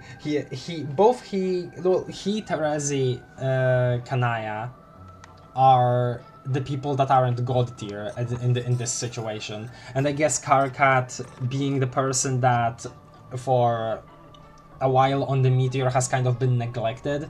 I guess it would sort of make sense for him to be a little more scaredy, though again, a lot of the time he is just strictly more confrontational, so I can see why why you would think that, well, not just think, but just in general interpret that he should be more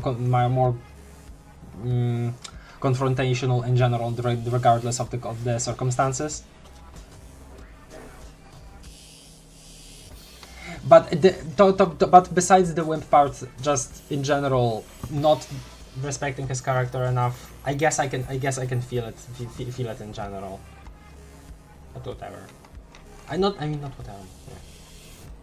Scalafetti put it perfectly when you got to that part of the actual raid through Abraxas Yaldabaoth's counterpart. being reserved for the weakest players rather than the strongest. Yes, I remember reading that, and I remember being really impressed by that, by you know, that connection. Both are the only non-Greek mythology based denizens too. Yeah, but like I would like to, you know, some proper text about them in the comic. You know, it would have been cool. And the stuff of Dave's Bride and the odds contribute to that. Oh god, that's a question that's been asked so long ago at this point that I don't know what it was like even connected to.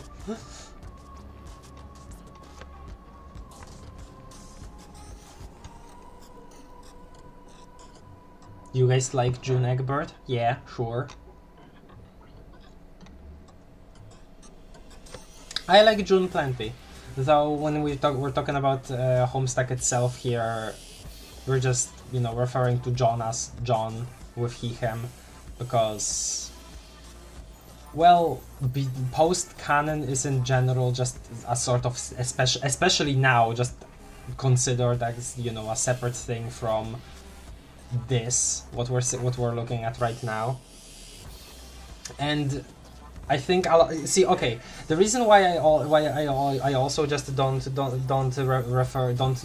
usually at least refer to, you know, John as June here, to the character as June in the comic of Homestuck itself, is because I've seen a comment at one point being like, it feels like, hey, I'm a trans person and it feels a bit weird to me because there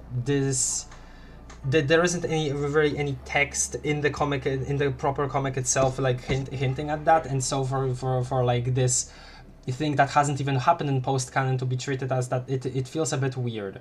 I remember reading that and it kind of making sense to me. But I also understand people that want to refer to June as June even when, you know, looking at the Homestuck itself. I think that like both should be complete, like, you know, considered just, yeah, like refer to them however you want to this character. But about June herself, I like the concept, I like a lot of the fan art, I like a lot of the fan writing that came out of the concept. And yeah, I guess that's the actual the answer to the question.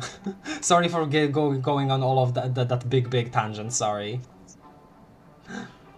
And sorry for me having to go out of nowhere. I just came back. Hello. I tried to ask you about something like multiple times before, and I did it not checking Discord to see if you're muted, and I assumed that you were. I don't know. I didn't even know what I assumed. I'm going crazy in general right now. You're cutting out a lot though. It's way too hot for me to in this room right now. I feel like my brain is being fried. I enjoy when people have trans John in any direction. Oh yeah, I know that some people do trans mask John too, which is also cool. To me, it's mostly me projecting, but there are also some things that Egbert says that really remind me of my own experience before transitioning. Okay, well that's really cool that somebody also gets to like have that kind of reading. Like that's the case with like characters that aren't even confirmed to they are trans. They're meant to be trans in any like extra material. That's always cool too.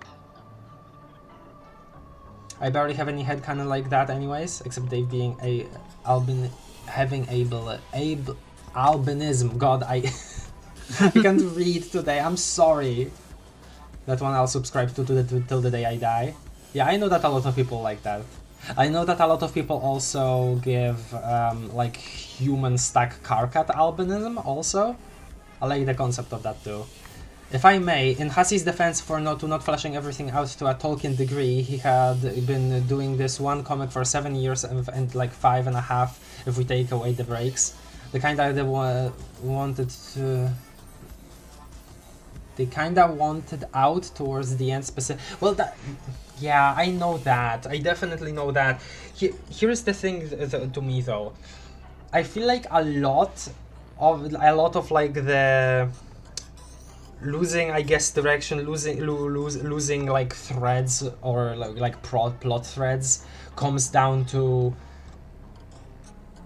them really not having any sort of, you know, outside I guess impact on the writing, because I feel like also just being just doing this one thing for so long and just constantly like the only like I guess proper feedback being taken in was being from themselves. I don't know. I know that is the case at least. I've read about that somewhere before, and that feels like it could be the reason for some of the flaws that I guess I noticed in the comic later on. Especially, I guess, again, the abandoning threads, I guess. Blah. I don't know. I keep worrying that I can't... that what I'm trying to say is not coming through properly because I'm too tired and it's way too hot in this room and I can't articulate myself. Just don't worry about it, it's fine. I am worrying about it though. Oh man. Well, how is it even hot in where you are? It's not hot outside, it's just hot in this room and I don't want to open the window because I know that I will get a noise complaint again. Yeah.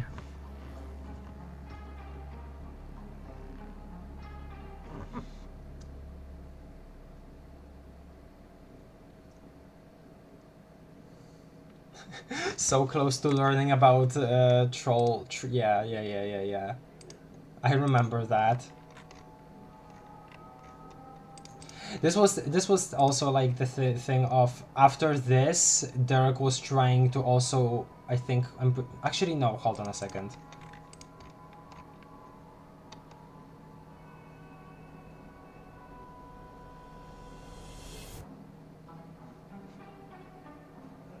You should message him. Yeah, that's what I was thinking. He does try to message him and it doesn't work out.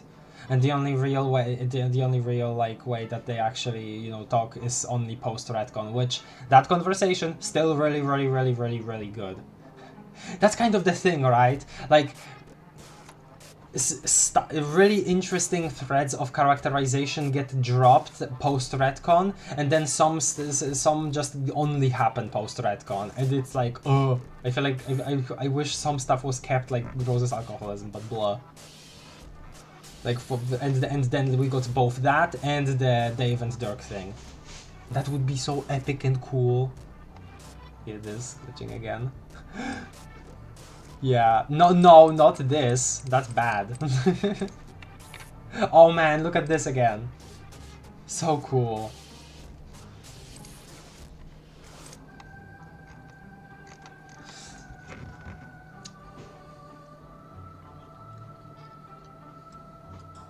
I don't know if you would have listened to it, but I would recommend the podcast Homestuck Made This World. It tells you all the IRL context for the comic and has you want not. Never heard of it before. Also, hi WV.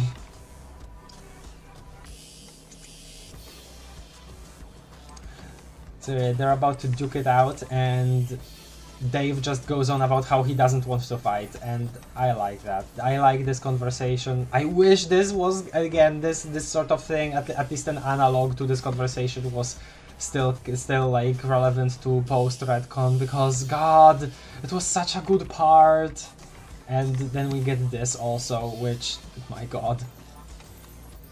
And this is also one of the best things ever to come out of anything ever. Look at them. Okay. If I don't remember much, I won't skim the dialogue, I'll just move on. And yeah, this happens. Eddie saves him, which is good. Which is fantastico. Yeah, this is the place. This is the place of contact with the Dirk, and it just doesn't happen. We only see it post retcon, which is fine. I've heard of that podcast, but I've never listened to podcasts before. It sounds like a neat podcast from what I've seen. The only podcast that I've listened to like a lot of episodes of, well, maybe not a lot, but there are multiple that I've seen like a couple episodes of, like Mystery Shack Look Back or freaking CGP Gray's podcast, actually. But the only one that I've like back in the day listened to like regularly was freaking the Bumblecast, because when I was like still deep in the trenches of being really into Sonic, which I still like it, but I'm not like actively looking for stuff about Sonic anymore, really. I do like Kanaya standing her ground here, yeah. Here, definitely Karkat just sort of hiding a little more does make sense, but I do think that a lot of people would have a problem with his general demeanor and expression. Like how he would be a little more mad, maybe. I think this is at least fine, like after him losing that, losing that revive just to make a point, which was sad. Silence Buster. Oh yeah, and this. I always forget about this part. Yeah, about the blood.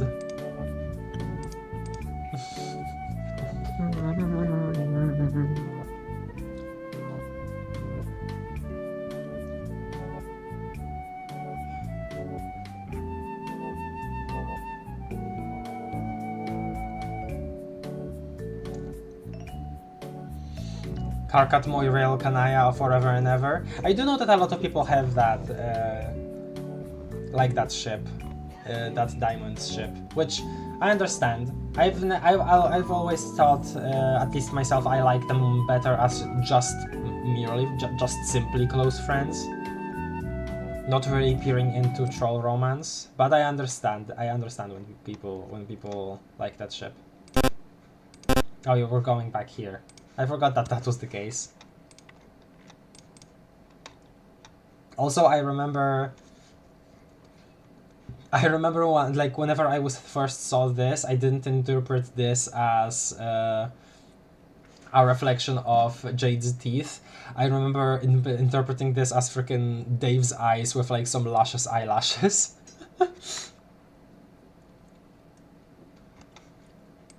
That was silly. I should probably play some different music. It's constant conquest from Cherubim again.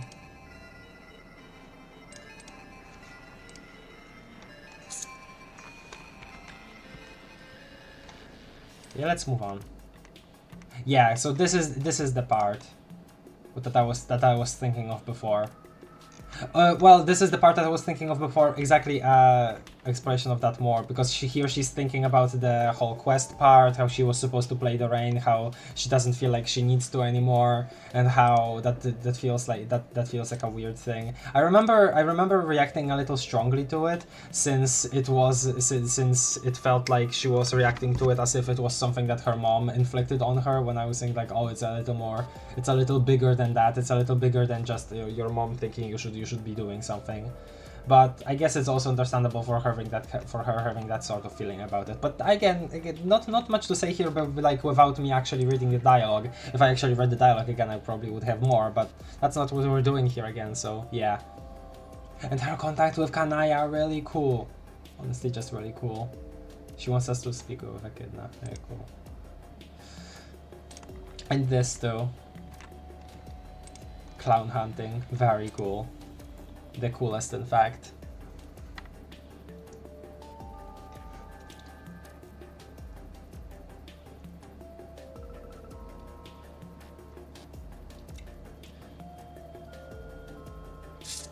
I would strongly disagree with your thing about Moira Legends, Doc. It's specifically, like, all of the quadrants are specifically described as romance, so that kind of thing, that does feel a bit weird to me to describe it as that, sorry.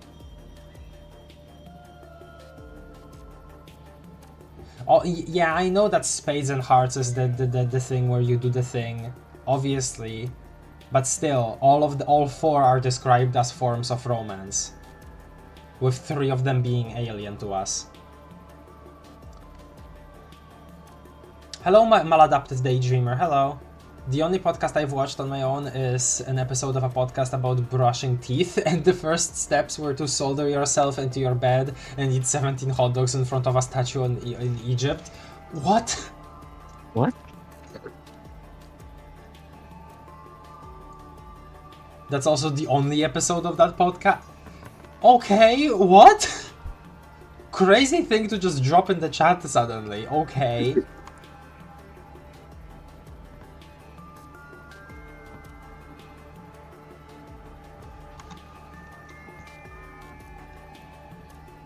Oh yeah, again, freaking this. Shut up.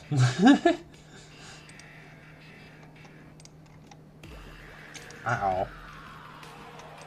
Right, and then gets interrupted so that they can continue their conversation. Right, that's what happens.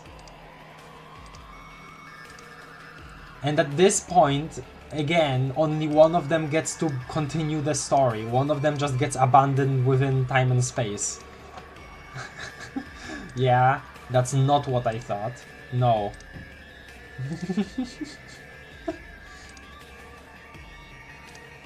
And go to Roxy, you damn goof.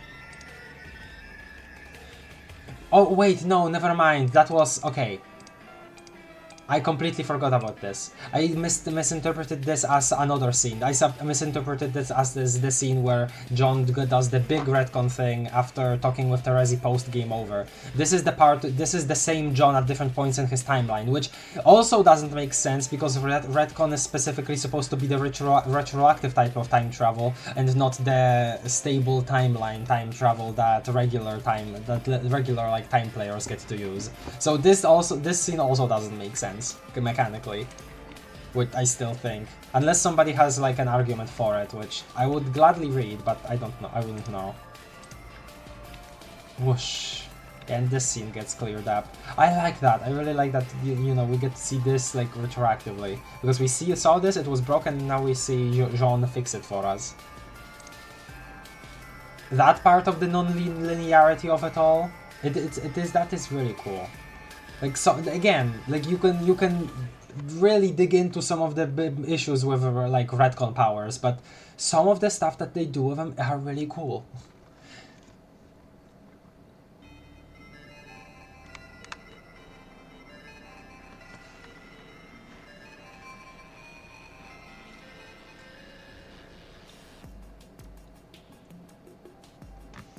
Okay.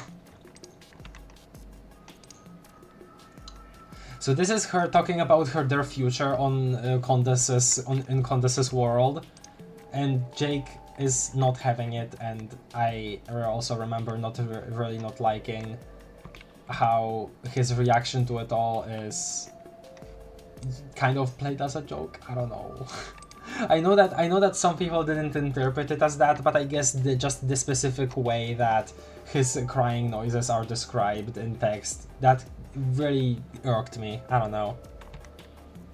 Simpson's mouth, yeah. And then to Roxy.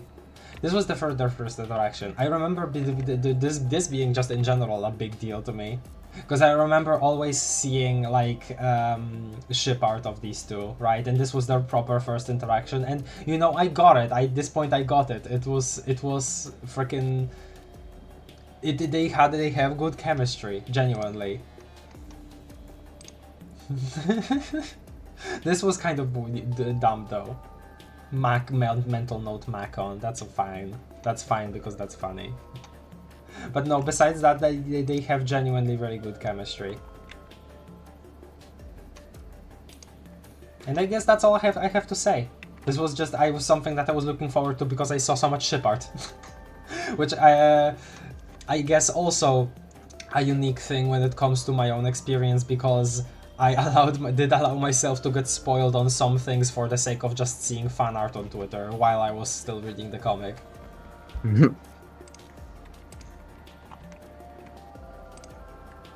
And she goes back to trying to make it, but not for Condes, for herself, which is very nice.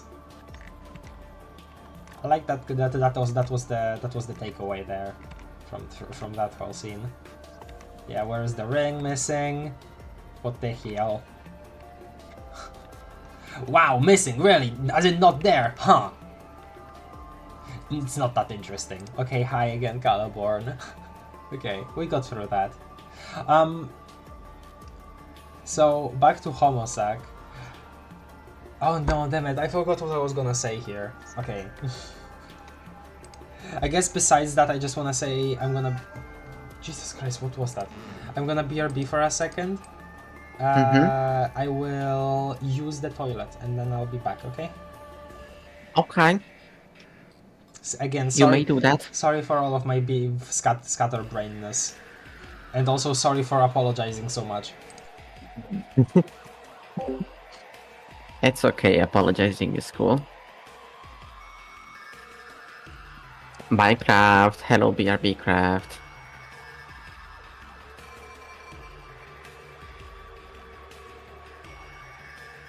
We should have BRB Craft be voiced automatically by an AI that analyzes all of you guys' messages and then just responds in Craft's voice. And it has to be just uncanny enough.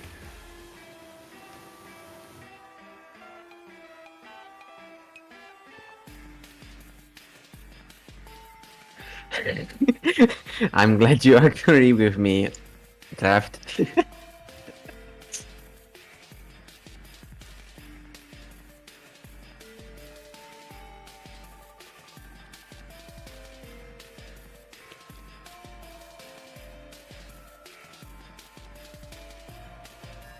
Exactly, Doc. Now you're thinking of the big picture. Good job.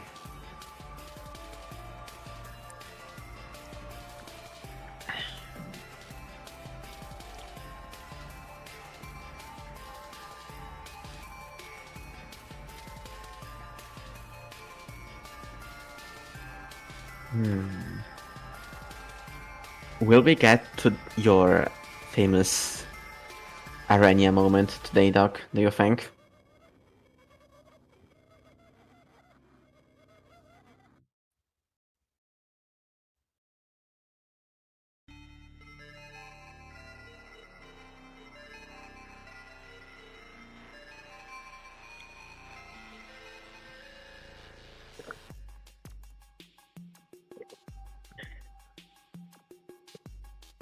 I mean, honestly, she would say that regardless.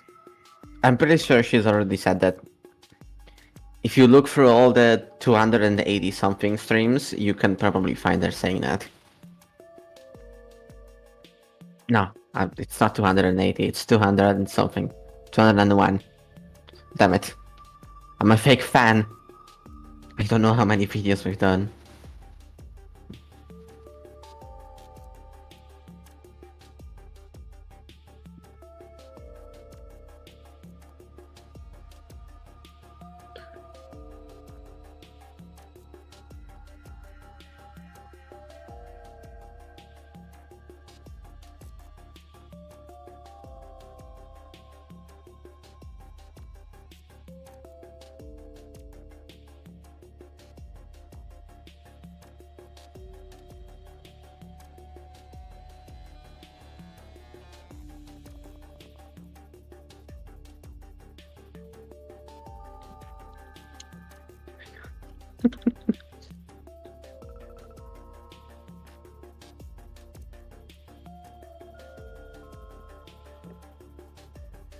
Yes, this is the 202nd stream.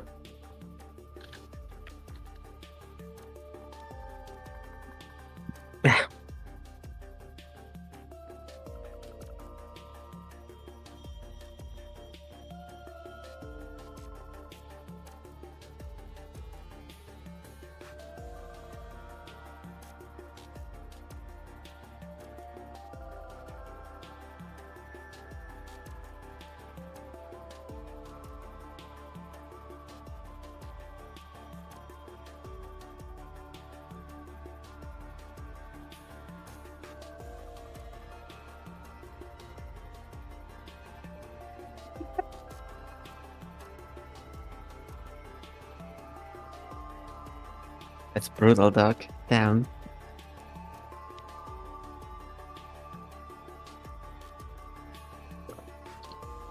Yeah, exactly, Uwu.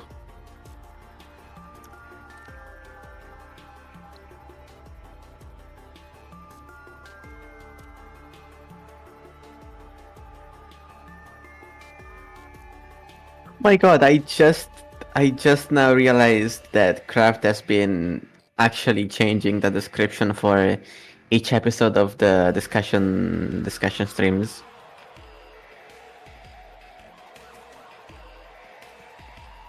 She usually never does that, so I assumed he just wouldn't hear either. Is she up to speed though? And again, againer, againist, again, againerish, again. No, I don't think she is.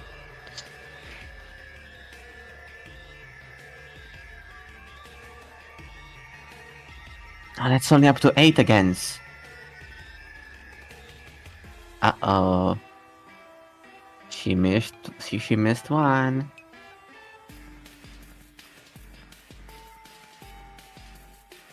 2 actually. She missed 2 because this is 10.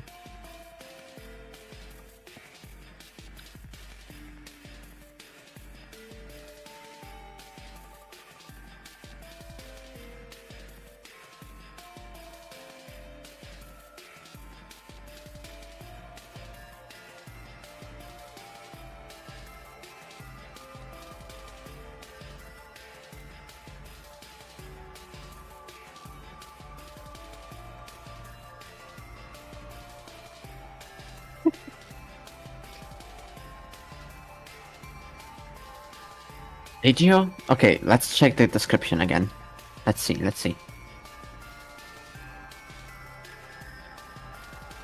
Listen, you'll be allowed your moment to go nuclear later, Doc.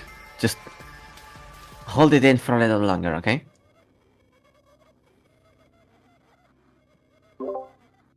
Hi. Hello. Okay, I've had a breather. Hello.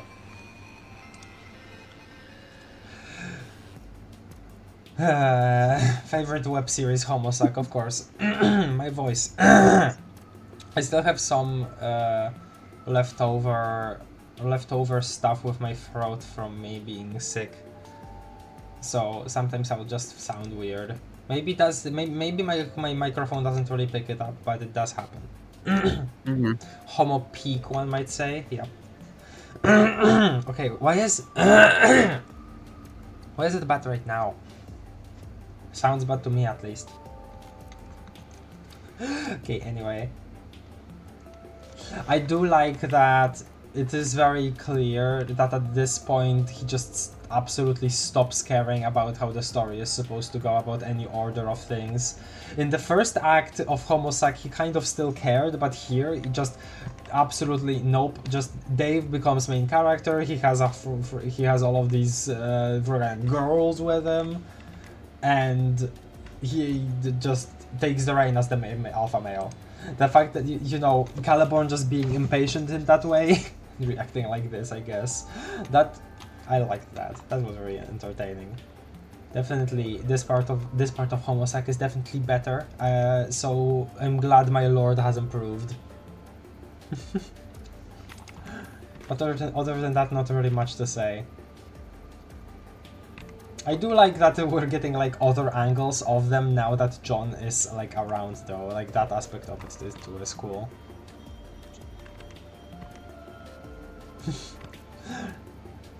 Yeah, and the assets being from that book too. Very funny. I don't know. Let's just continue here, because again, this is mostly just jokes. And I don't really have much to say when it comes to the story. Or my feelings here. Yeah, sure. And this was bad, and thank you, John, for making that not happen. And then this. And then just, yeah, continuing to intermission too. I don't know, like, what am I supposed to say there? Yes, that is a very good anagram. That is the fact that like they managed to make it spell that. I think that is really funny.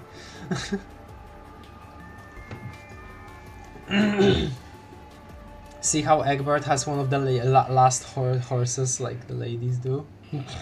Okay, sure.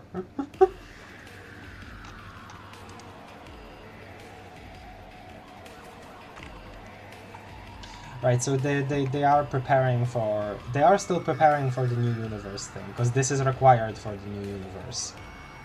Part of everything. The fact that they... I do think that is a little bit of like... something that was really interesting. Oh my god, this. We'll get to this in a second. I do think that that's like a really cool part of it, a really interesting part of it. The fact that Condes's planet does also involve creating a new universe.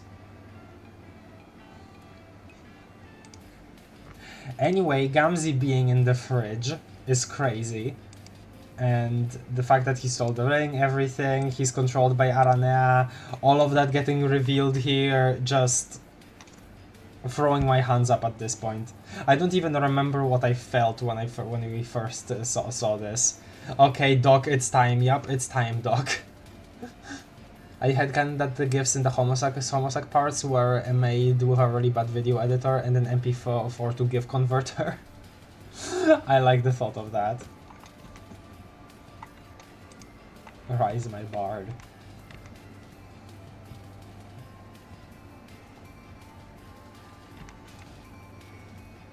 Considering what we've discussed, talking to Doc here specifically, considering what we've discussed about Aaaaand before, with her and with with her and Vriska, I do think we're gonna disagree a little here, but that's fine. I'll look forward to reading what you have to say here anyway. But definitely quite the development here, and also unexpected. I mean, I'll give it, like, it is interesting what they do here with Aaaaand, definitely. This is what happens when you get dismissed and disrespected non-stop. You decided to take matters into your own hands. She has a plan, and goddamn, am I gonna support it? And yes, Craft, don't you worry. Okay. Thank you.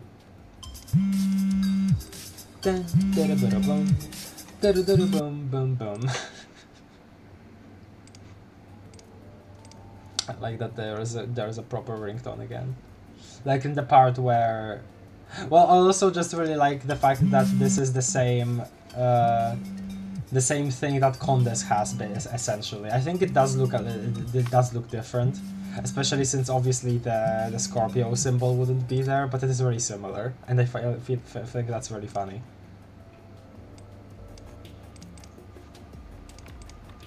But them talking, God. Still, I know that this is very much related to the fact that the trolls were able to contact the humans just willy-nilly, but still, like, I guess after that, after just seeing that in the context of a chat client, seeing these two just like phone call each other across time and space does feel a little silly, which I guess probably shouldn't, because there's already been more ridiculous stuff when it comes to like communication between characters, but still. So lots to unpack here. Vriska and Mina saying she's being dumb or whatever, then Aaaaand, and I don't know if it's intentional or not, uses their own logic against them about doing what's necessary for the greater good, and why wouldn't Mina let Vriska on the phone? I don't get it.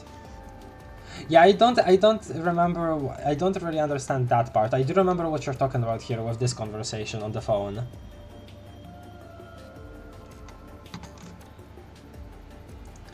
Still, it's not a very good plan, I don't think.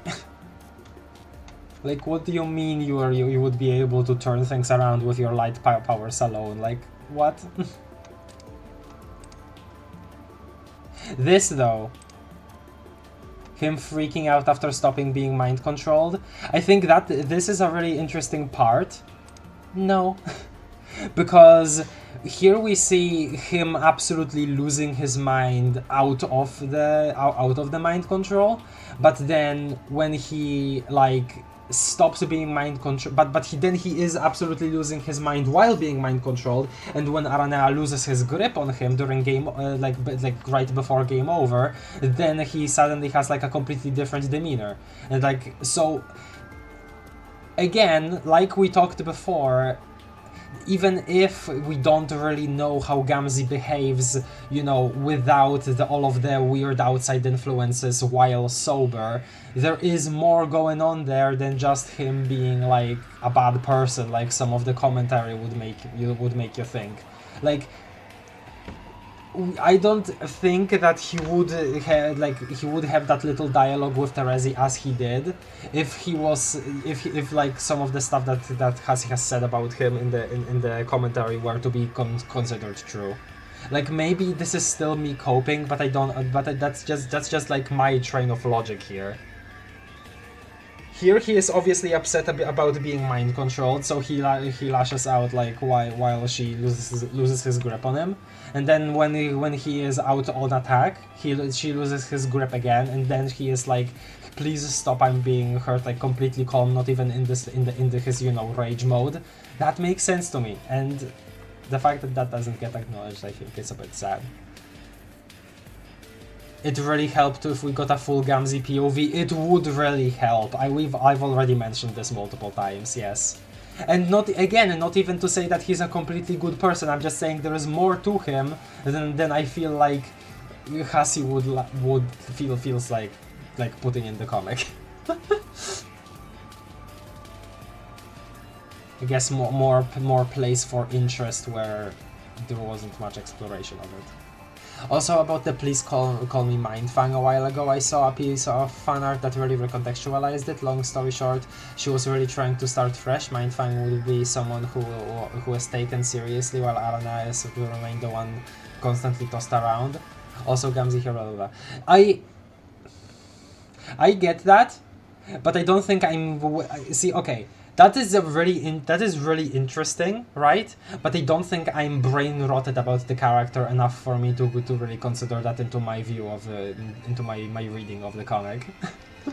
but I do think it's really interesting that there would be people that are brain rotted enough about the character. I say that affectionately, by the way, for that to be their reading, and I think that's really cool. That pieces of media just in general allow for that. I think that's nice.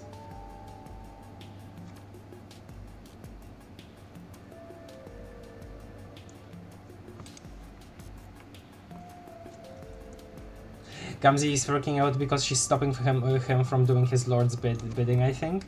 That is also a possibility, yes. I was just kind of thinking that, hey, he's doing it just in general because he is. Though, I guess, I don't know, like, in this Incipy sphere, at this point, he would have already done everything that he would have needed to do.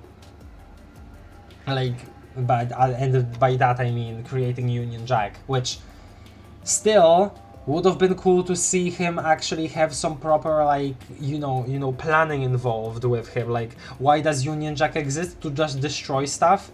Is there, like, a point to him? Does Lord English actually do anything with him? With that anchor being there? With his, with Union Jack there being his anchor in this Incipy sphere?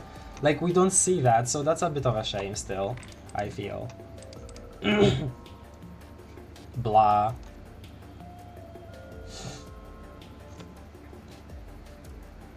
But anyways, her plan. Basically, her plan is to stop English from being born by not having the universe created. Then a combination of light and hope powers, she would completely... Oh god, where am I? Old alarm that isn't even relevant anymore. I should just disable it. God, I'm such an organized person. I don't know if you can tell. Her plan is to stop English from being born by not having the universe. Yeah, we know. Then a combination of light and hope powers, she would completely heal the timeline to the point it would take over as the new alpha timeline, and I sincerely believe it could have worked. Page of hope powers are constantly described as being stupid OP. God, I understand that, but it feels still way too far-fetched to me. I don't know. Oh, the Damara's craft, please go on what you wanted to say about the mind control powers. Well, I wanted to say, I guess it makes sense if you just excuse this as Aaaaand being in general way more skilled at mind control, especially since you see her controlling all, like, basically every one of the Dancestors, and even more of them, obviously, like a whole horde of them. Like, regardless of blood cast, regardless of anything. Obviously, earlier in the comic it's implied that Vriska can't control some people because of either their mental fortitude or being, like, above in the blood cast, in the blood color spectrum. But I don't know, it still feels weird. This part still feels weird to me, just because of the mental fortitude thing. Like, you would think the Mara of all people, you know? But I guess, again, can be waved away by Aaaaand is just way more skilled at it than Vriska. And I guess that's all there is to say on the matter.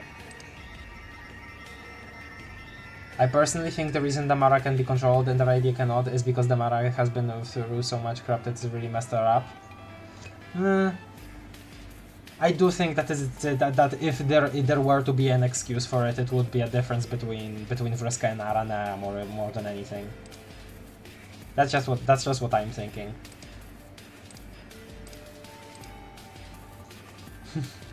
Karkat just trying to survive, poor guy, and actually being contacted by Mina here, on the speaker crab. I see. Okay.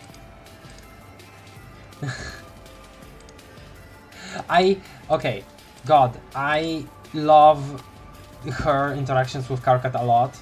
Because, again, of the fact that in Openbound 2, even if it wasn't all that healthy what she was proposing, it did give Karkat somewhat of a place to, like, you know, hey, I understand how you feel, but then I'm also gonna take advantage of you because here's my proposition, abandon all of your guys. But I guess, you know, besides that, their conversation was really cool, and I like whenever interactions between them come up. I don't know. Why is Karkat eating hummingbirds in the middle of this commotion? He got hungry! I mean, like, he was just abandoned in that part of the planet, so, like, I don't understand why not. Completely took over the chat, my bad. No, it's completely fine, Doc. You have stuff to say. Person think there is... Okay. Let's just move on here.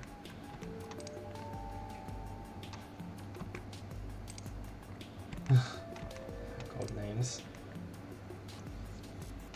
This is the bad part. No. Yeah, don't do that.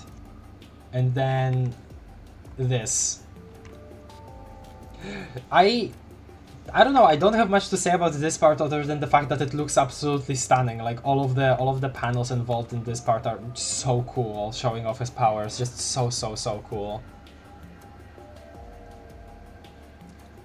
At least you stop unlike another circuit. I think another reason people don't like it is because of the gap, but I don't want to get into that. Cool powers though, and and again, really cool that they brought the angels back here, like from Aaaaand's land. The fact that that these creatures are like inherently related to hope, I really like that.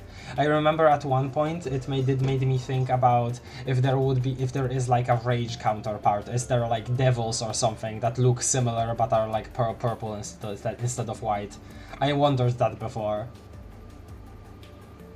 I think at some point I wanted to draw something like that, but I don't remember if anything came of that. And then they vanish right away? Yeah. Bird's gonna fly! Uh-oh. God, all of that.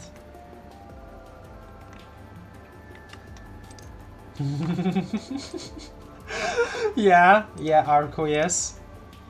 Yeah.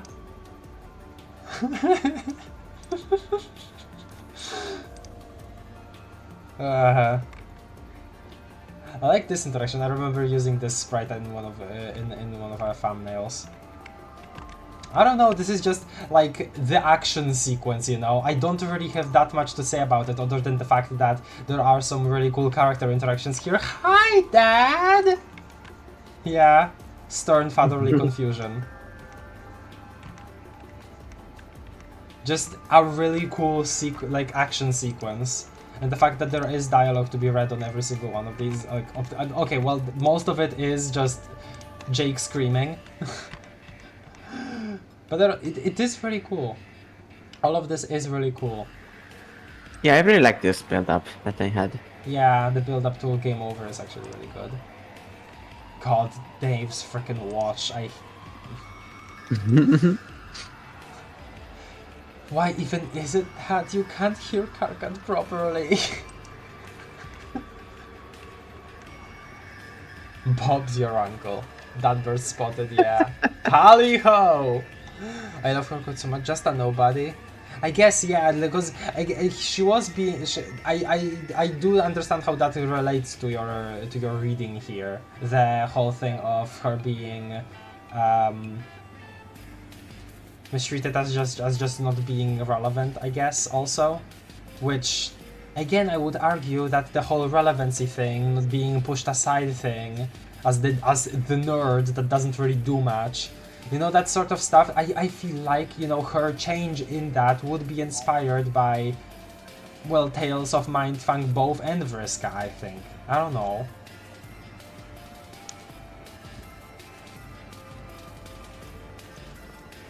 Grimdark Jade is back, and while I get some there's justification for her being Grimdark, it still seems like a stretch to me.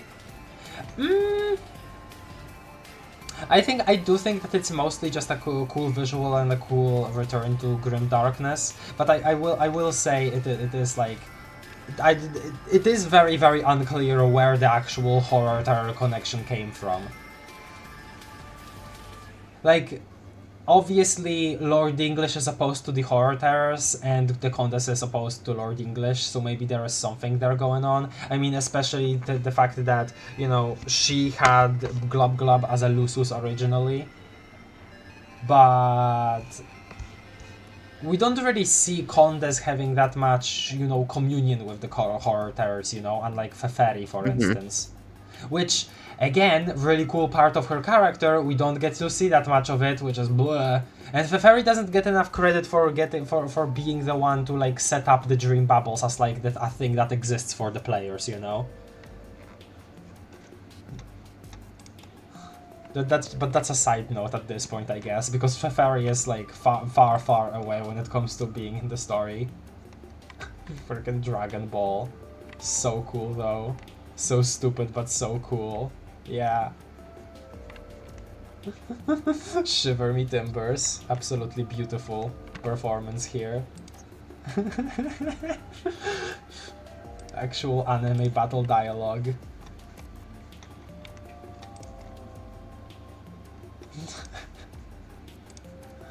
Skip, and then KO'd. And then also another thing happens, which is crazy. Okay, the payoff that what like the Jade that we're seeing later isn't this Jade, it's post-retcon. I really like that. I think that is really cool. I think that is really cool, and also crazy because, like, it also is such like a far away thing, because we're getting like in this part of the comic, we're getting like a redux of the same like period of time twice, I'm pretty sure. And yet it still is like such a short amount of time, and yet it's so much of the comic. This is kind of wild to think about, again, how much stuff there is, how little time it takes in universe in Homestuck usually, and how you still feel like there's stuff missing, at least if you're somebody like me. Though again, already talked about that part of it all plenty. Her plan working would have been so poetic too. All this time we are told you can't break off the alpha timeline unless you doom yourself, so imagine something coming through all that, like no frick that, so Homestuck loves to subvert expectations, so this would have been glorious.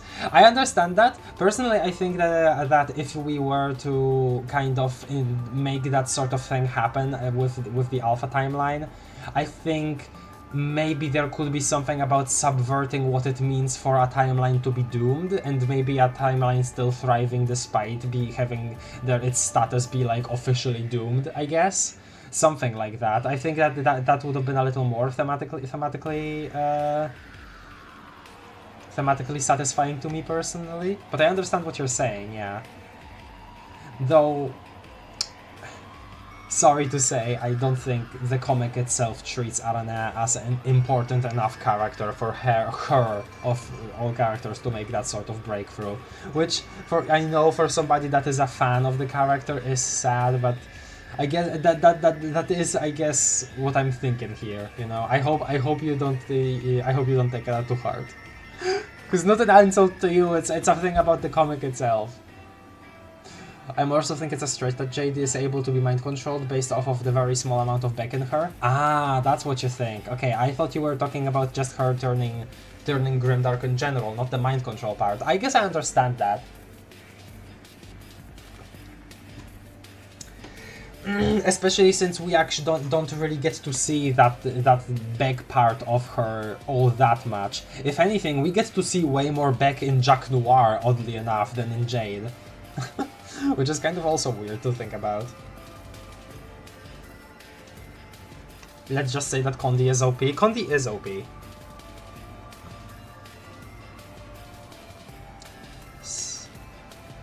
Sleuthy pen is the best for making stuff like this. I haven't used it much, but it does get a really close style. I remember I did download it on my CSP. I think it is pretty good, but I think it is a bit too dark. I don't know what specifically you're talking about here. What panel? I did try using it a couple times. It is pretty good. But at the same time, it also, a lot of the time, feels like way more jagged than it should. I don't know.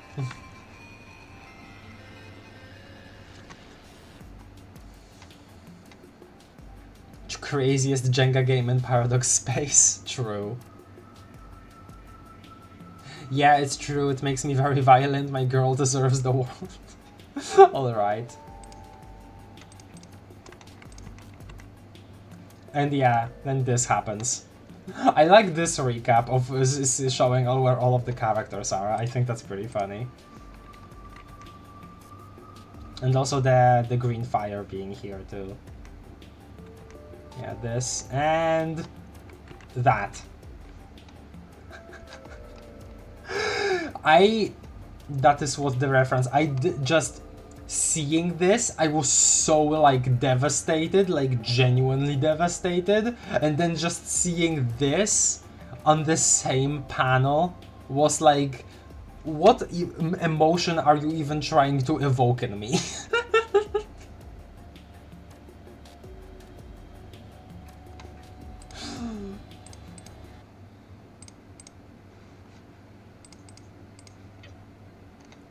I can put this on full.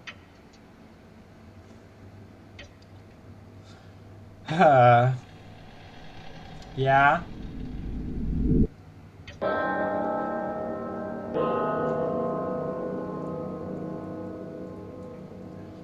How does that even... Man.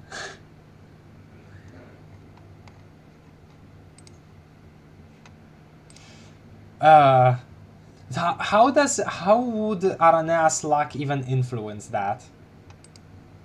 I don't get that.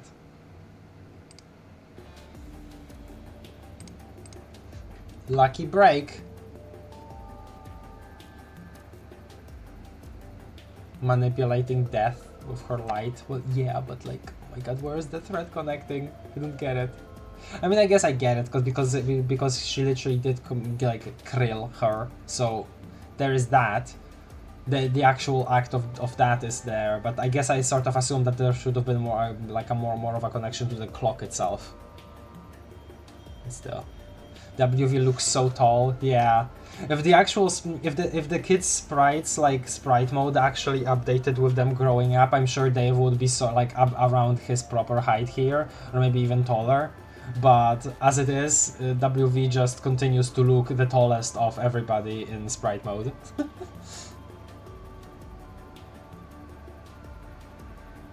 Yeah, I know. Ooh, I know. I guess it was just like my instinct to think of the second thing first.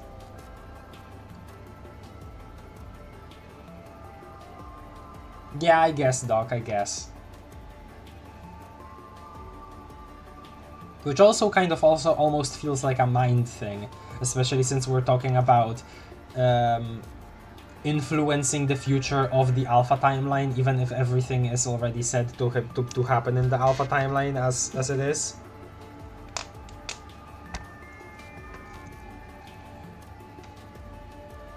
Alright, Mayor. God, smooch. That was nice at least.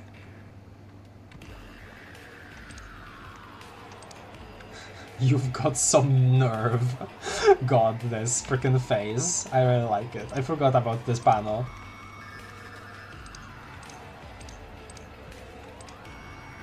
Mambo.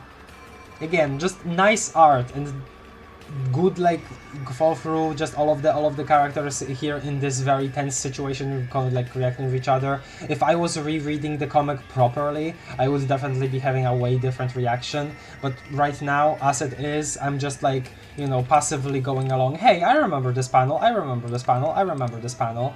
And so, other than that, I don't really have much else to say. Ah, just passed 6666. Oh yeah. Gaster number.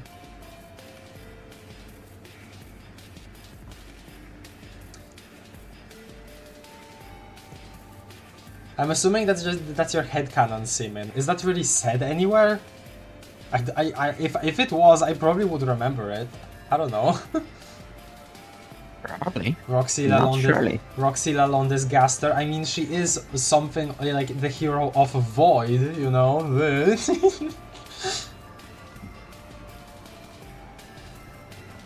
This is what the reference is, the opposite of having someone tell you a joke and then you getting punched in the gut. What do you mean opposite? It's literally what that was. Oh, getting punched in the gut first and then being told a joke. Okay, now I get it.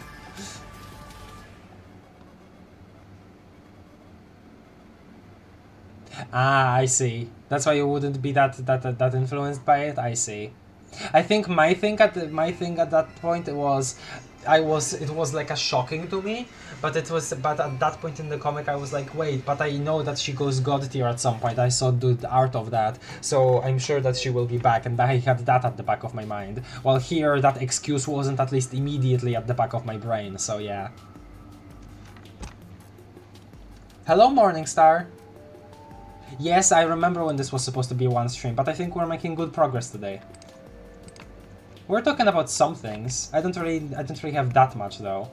Oh, this though I like. This though I like, because this is a really, really good like showcase of hope as an aspect, and just embodying hope. Like making like a dream a reality, like quite literally. This was really cool. Like with the white lightning and what happens after that. That was really dope. And then here we get like our first part of this scene. So obviously at this point we have. Oh yeah, the stage appears. So obviously at this point we get. We already got. Oh, she's scrambling. She's trying to hide. She thought she was spotted. I would be really stressed if something like this started happening too. We got confirmation that Jade was already dead, and then that entire scene with the more and more people joining her, and then we find out that they aren't the versions that we just saw died. That was a really good bait and switch. That was a really good bait and switch. I like that part of this part of the story. Hi, Callie. Yes, true and real. I just think it's really funny that at first it was like, okay, this was supposed to be one stream, but we might have to do a second one, Lamau. And now we're on part 10. Yup. And look, more proof that Page of Hope OP literally making what is essentially imaginary friend, not only fully corporeal, but packed with Prince of Heart powers, just like the real deal. I do think that part of that is also just the fact that Dream Ghost Dirk is a splinter, you know? He is siphoning from Dirk proper, non-Dream Ghost Dirk, you know? I still think that his existence is a combination of just the connection that Dirk and the Jake have and the Dark aspects, you know?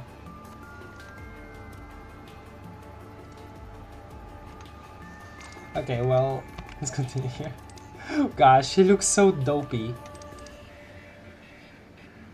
Yay. Jade? Oh, this is so good. And then this, yeah.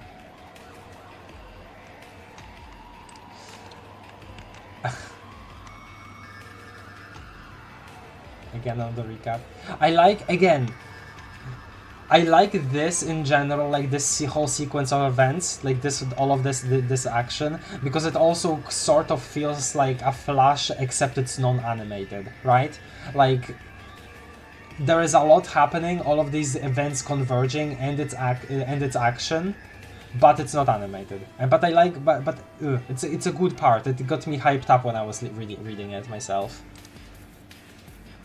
This lead up, this entire lead up. Yeah. Yeah. They're still trying to converse with Gamzee as if he was normal. He's way past being normal, unfortunately. I'm sorry, Dave.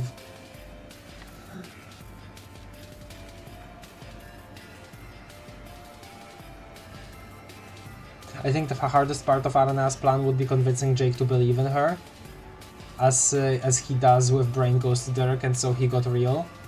Oh, the whole part of her trying to make the timeline alpha. Yeah, I guess.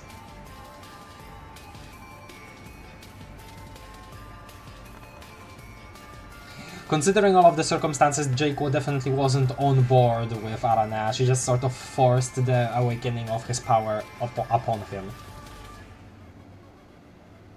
Which, you know, we know this. We know this. We saw.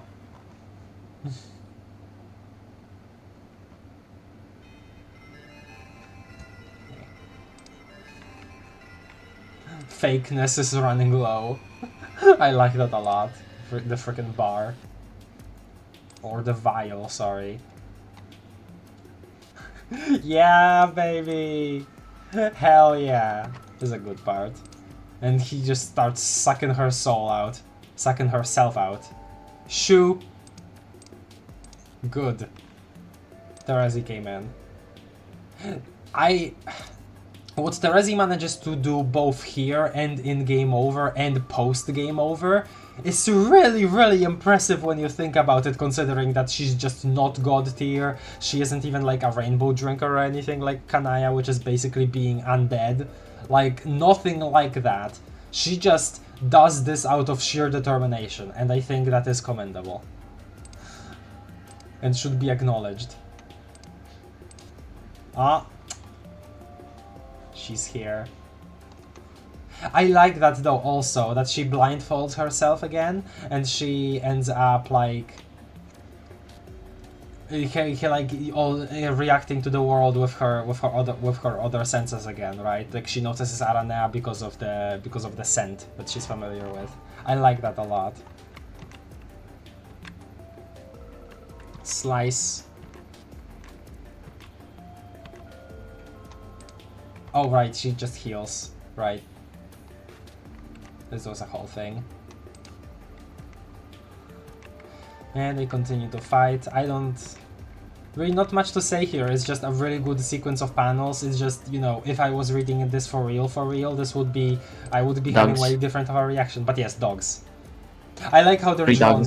I like how they're drawn here, like way different than usual, but I like it. They're looking very scrunkly. Cool. They're looking very scrunkly. Hey, dogs. And again, the Beck in them taking over here way more than any other part of their personality, which again, my point of Beck being way more visible in these two than in Jade. Which is ironic. Okay, we might be back. Okay, we are not disconnected.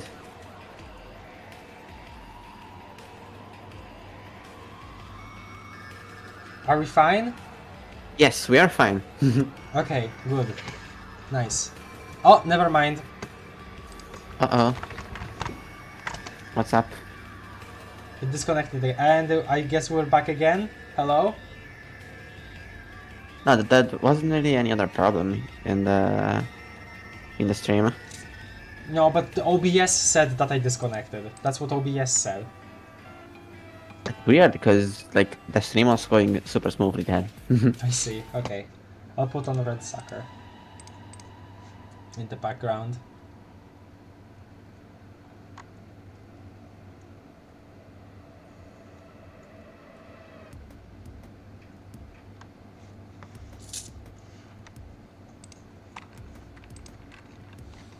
and not enough time to actually go over their conversation, but it was really nice, especially considering that Callie was somebody that had been like very invested in their adventure.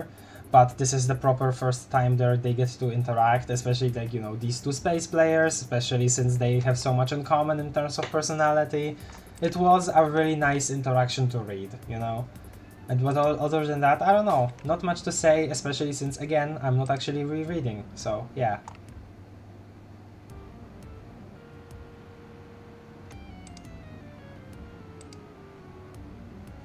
Trying to revive her, yeah. She did still have that extra life. I think the first time whenever I saw her actually get bodied, I completely forgot about that fact. Or maybe I didn't. Maybe I still did. I don't remember now, honestly. You still don't know what the deal with the whole stage thing is? Yeah, me neither. Like, obviously, it was part of Caliborn's masterpiece, but why it appeared in Kali's, like, little hidden dream bubble? No clue. Absolutely no clue. Summoning G-Cat. One of the only times that the story uses them. At least they're there at all. This is nice though. And then they chase him. Yep. This is nice at least, because this is funny. And Dave follows. Dave just wants to get his friend. I think that's really cool. This frickin' thing. Why is that like the just whatever, Dave, like you're lame. And then even more characters now. Rose. Seeing Roxy. Karkat and Kanaya running through the forest, but they are, yeah, they missed Dave. Again, really good part of the comic because it really encapsulates what's really cool about, like, especially the early flashes of things just, you know, coming together, different threads of things. So cool. Oh hey, I started Homestuck with your videos, then like binged the whole rest of it on my own around Act 3. Still looking to watch the rest here. Oh wait, okay, hello Estra.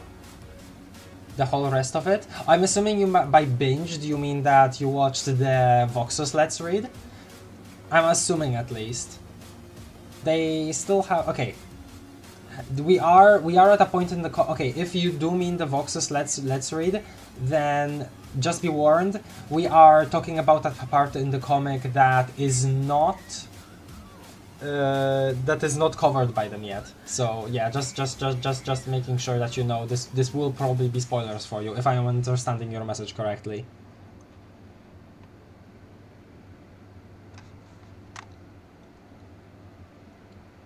Again, the dogs arrived, didn't... Okay, no, you do know what's happening here. Okay, sorry. I just sort of assumed by the first message. Sorry. Wait, so at what point in the comic are you then? Again, if the dogs arrived, why didn't Union Jack and Spade Slick? I don't know, I just sort of kind of always assumed that the diagram of the Incipisphere was sort of false when it came to the actual distances. Or maybe the fact just that Spade Slick and Union Jack are not as fast as the dogs, which also is very much possible. I mean, at full speed, at full acceleration, they were able to match the Meteor's speed, so that's pretty big. That's pretty large. Like, constantly, for the 3 years, so yeah. Like the whole comic, I just don't know another word for hyper-focused on this one. Oh, okay. That's awesome. That's awesome. I'm glad that I was your start then. That's awesome.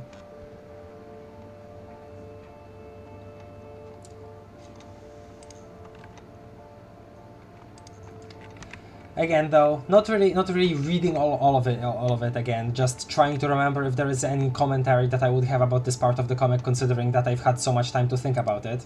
And some parts I do have thoughts, some parts I don't. Here, I will say, I'm still very confused about the actual implications of this, right? Because we don't really get a definition of what a soul is, right? We know that a heart is like related to the self, but also to the concept of a soul. But what that means in the like greater mechanics of paradox space, that is not really explained to us, is it? What I've been always assuming up until this part was that the soul, like talking about souls, was kind of still more metaphorical, especially since all of the ghosts, mechanically speaking, they were just prolonged existences of these characters, but now outside of the context of where they were previously alive. They were just like prolonged existences, like they were literally holograms of the people that used to be alive, you know? They were literally described sometimes as holograms. Meanwhile, here we're getting the implication that sucking out this, which looks like Aaaaand as a ghost out in the furthest ring, would somehow kill her. Like if the dream ghost Dirk actually went through with sucking her quote unquote soul out completely. How does that work? Do we suddenly, or is this not like a soul thing? Is this just simply a thing of, I don't know, again, like talking about selves removing herself from herself? Is that even different than what I would be of a soul? But if it is a soul, then how do souls even work with people in the furthest ring? Especially considering that different iterations of the same person, they can have multiple like holograms of themselves in the furthest ring. Like how we know, for instance, that before Jade's sprite got prototyped, the dream self was its own self out in the furthest ring, knew people out in the dream bubbles, and then was promptly returned into Jade's sprite. So souls are not like a concrete thing in Homestuck, and yet we're getting the implication here that her soul could be ripped out of her and that would kill her, question mark? Still very unclear on the mechanics here.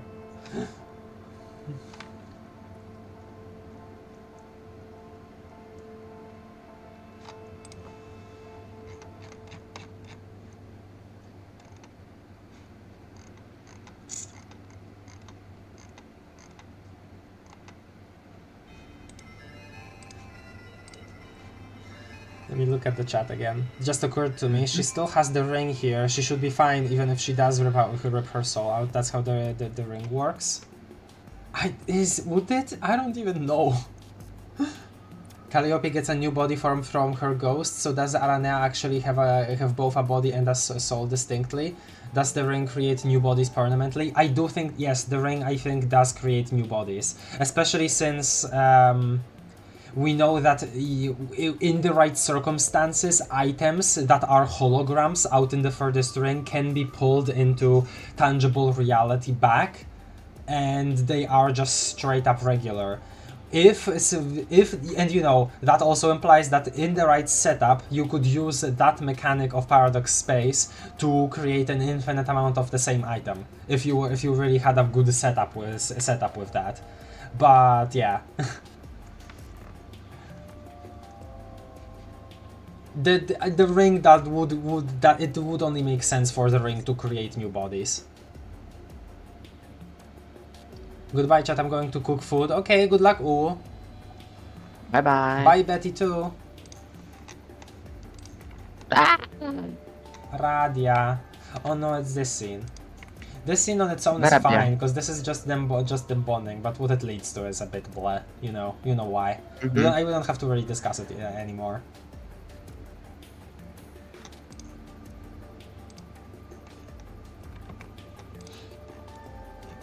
Because this alone is just like a regular conversation, at least from what I remember. Okay, one thing that I'll say about, you know, Mina and Vriska here, or Vriska in parentheses, is that I remember, and I don't remember if it was Doc or Jane. I don't remember who made a comment about it. How they always interpreted as well. Again, paraphrasing, so I might be misrepresenting what they said, but how they were meant to be treated as like a bad relationship, a bad influence because of several things that I don't remember now, but the comic didn't put enough focus on that, so it comes off really off. And I understand. I agree with it coming off as really off. But if the comic wanted to portray it as something bad, I don't remember. I don't remember what the argument there was. So I'll just leave it at that, I guess. Blah. I couldn't understand what you were, most of what you were saying because of the cutting I out. got so much, yeah. But I got the gist of it. I have no. I know what you mean. I honestly have no idea like what that even is related to. Actually, maybe. I might have a vague idea. We can try something before tomorrow's stream. I do think that it's related to me streaming on YouTube both and being on Discord and call with you. Because earlier today I was playing Risk of Rain 2 with Azure and Roxy. Not the Roxy that you're probably thinking of, the different Roxy. I know. You know who. And they actually were, I haven't talked to them for a long time, but lately I've been talking without them quite a bit because of the 1 Trillion Draws game. Oh yeah. We've been talking in DMs because of that. That's funny. Yeah, that's awesome. I have to continue playing that because it's really funny. The 1 Trillion Pulse game, just absolutely. Oh, you started it? Okay. Yes, I did. I did start it. Yes. Okay, whatever. I was playing Risk of Rain 2 earlier in VC, and it was completely fine, essentially. So I do think that is just related to me streaming on YouTube, the whole cutting out on Discord part. This is supposed to be another moment of Vriska being self-aware, but she's also giving up on everything. Yep. Whatever happens to that hole, we must do everything to stop LE. I do think that it's also just like. See, okay, I would have to make a complete analysis of it. Obviously, I would have to reread the dialogue, but I do remember it making sort of sense to me how these two people that were hell-bent on, also having that kind of influence, being relevant to that final most important battle, how them talking would just kind of make it so, hey, whatever, let's just be out here for forever, let's not get involved. I think at the time it made sense to me, but I don't remember why now. I couldn't tell you. Yeah, it was probably Jane. All I have to say about the Vriska Mina thing is it's more Mina bashing. It completely nullifies the you don't have to be a good person to be a hero thing. She says it, but then doesn't even try to be a hero. Nah.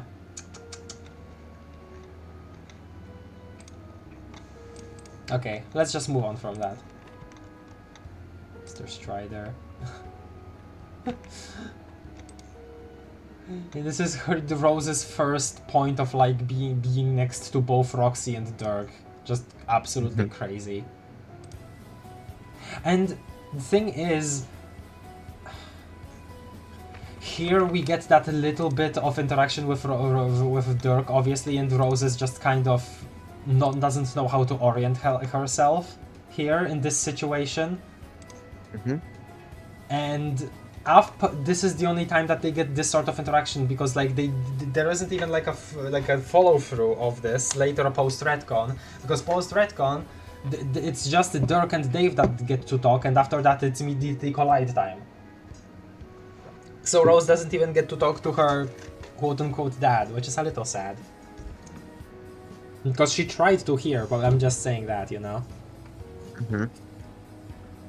The final intermission before Collide was way too short. Just way too short. Just straight up. Meaning that whole spiel not mean nothing at all? Nah.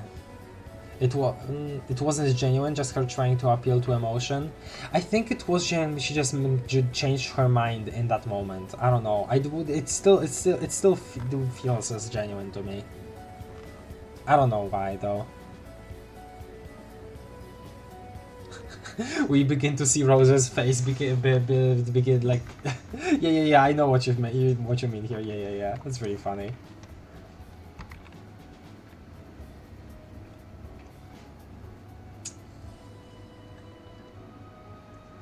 Oh, her character also starts being. It's also still pretty bad. Yeah. Besides that,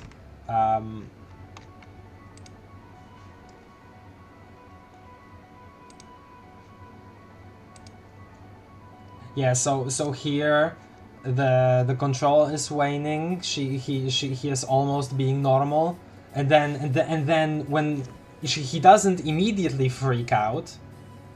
Whenever she's broken, like obviously when like the non-mind controlled just regular sober Gamzee is the one that had that did all of that absolutely despicable stuff with Terezi, but still yet there is something there that, you know, there isn't that weird like confidence towards like his interaction with Terezi there, right? Like after here, a bit after here. Okay, well, we see Jake die, which, okay, fine, and then Dirk disappears. Yeah, well, then we get this. Yeah, and this strikes me as a different aspect of Gamzee than the Gamzee that had all of those weird stuff with Terezi. I don't know if I have really anything to like justify that. Obviously, it's still the same person, right? But somehow it feels like okay, he is a bad person for doing all of that, because even if he had all of those influences still influencing him, because especially since he still had Cal with him all the time, right? He still did that on his own, like without being mind controlled, without being like anything like that. But here there is like a different aspect of him, and I wish that there was like more of an exploration of that, because all we get from this is just Terezi dropping her weapons. Okay, well, this first. And then Gamzee just suddenly like losing it again. And I wish there was more so that I would actually know about the like circumstances of what's happening in his mind here. I would love to know more, because I don't want to just blindly excuse him or anything, right? But there is something here. Clearly there is something here, and I just don't get to know what it is. And that just irks me, you know? You know what I mean? Because I don't want to blindly be a Gamzee apologizer or anything, because there are things that he's done just like sober, probably without influence, but just, you know what I mean. Okay, yes, here Gamzee's insane freakout is likely a combination of the aforementioned not being able to follow Ellie's order and all the adrenaline and pain of kicking in from the stab wound. Yeah, like suddenly having to like react to all of that for like pain, probably after stopping being mind controlled, most likely, yeah. But still, why go into murderous rage? Perhaps Hesitant at this point is trying their best to make other character like him appear more worse than risk. I wouldn't know about that. I feel like still the text of what he did do in regards to his relationship with Terezi back on the Meteor is a bit like long term, I guess, worse than just him snapping like this. I guess in terms of trying to make the character seem bad. So I wouldn't say that is like the point of a scene like this, Doc. I don't know.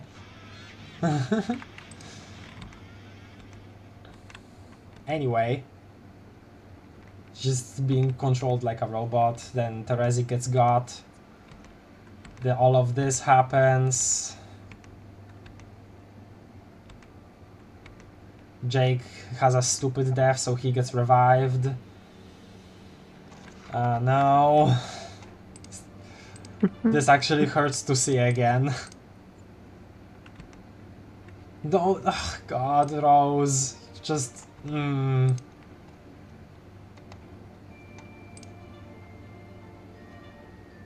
If it's... My God. Clearly, like, even if Black Room, it's not healthy, dude. Like, oh my God. Please intervene. Clown suplex. This freaking panel. God. I will say It is at least a It's one of the well-drawn... best panels in the It comic. is a well-drawn pose, at least. I have a theory. No, this is just one of the best panels in the comic. Yeah, okay. Doc says, okay, I have a theory. Whenever Circuit loses her glasses, that's a sign of impending doom. Vriska lost hers and got stabbed by Terezi. Arana loses hers and game over happens shortly afterwards. Mindfang had no glasses, so she outright lost an eye and then got incapacitated by red glare. Okay, that's really funny.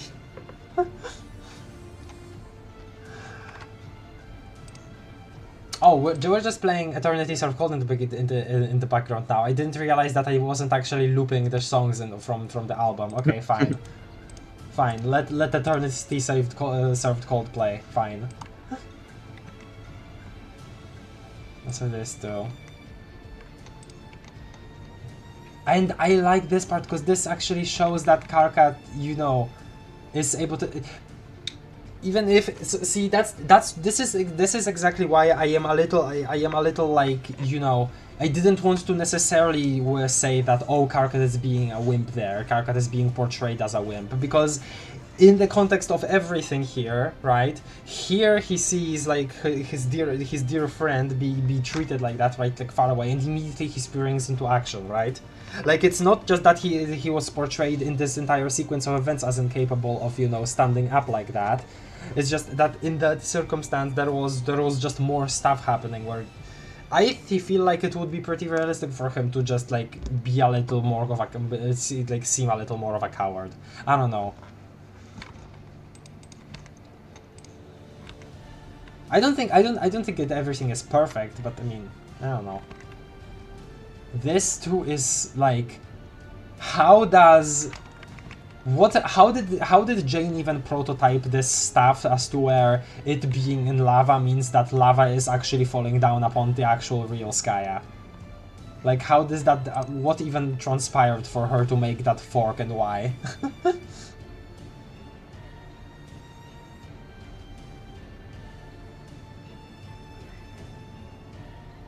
I mean, it looks like it's the actual Skaya, especially since it has like all of the cloud mirages and stuff. I don't know, it feels weird. The miles to the sequel, exactly. The kilometers. And, oh my god, Jake. Okay, Rose. I forget Rose even does something here. Yeah. At least this is good, yeah. She realized. I mean, it also makes sense, right? Considering that, I guess her entire alcoholism would like disable her from being sorry, wrong word. Would like stop her from being her usual like self when it comes to reacting to situations. I don't even know how to describe it. She definitely acted in that whole sequence of events. She definitely acted different than she would have acted in Act 5, Act 2. But I think that's like, considering the hangover, considering like how she's lived the latter half of her life on the Meteor, I feel like that's justified, at least. So this moment and then what she later attempts at least to do in Game Over is, I think, good too.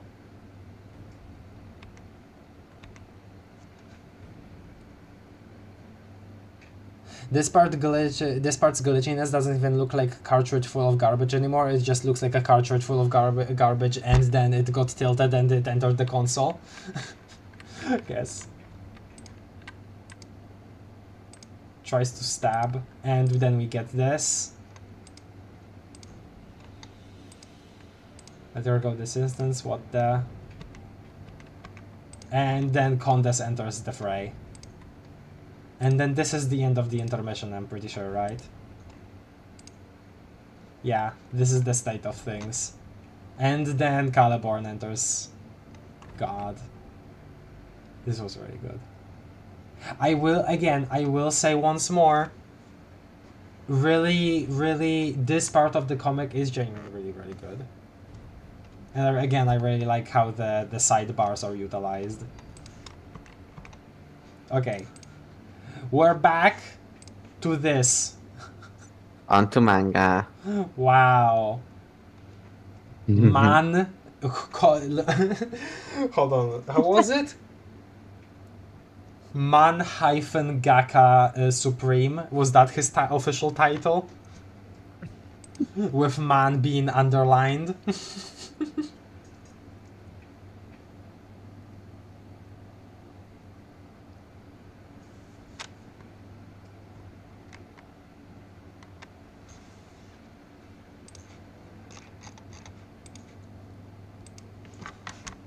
Hold on a second. Mm-hmm.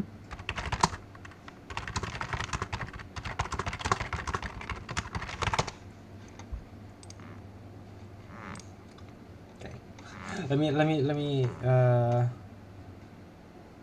gosh, we've already chosen all of the frickin' Caliborn music. Damn.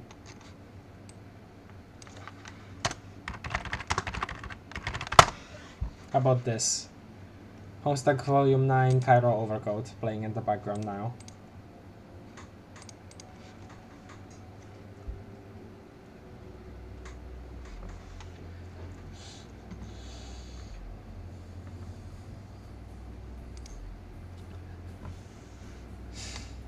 Hello Ayama, welcome to the stream.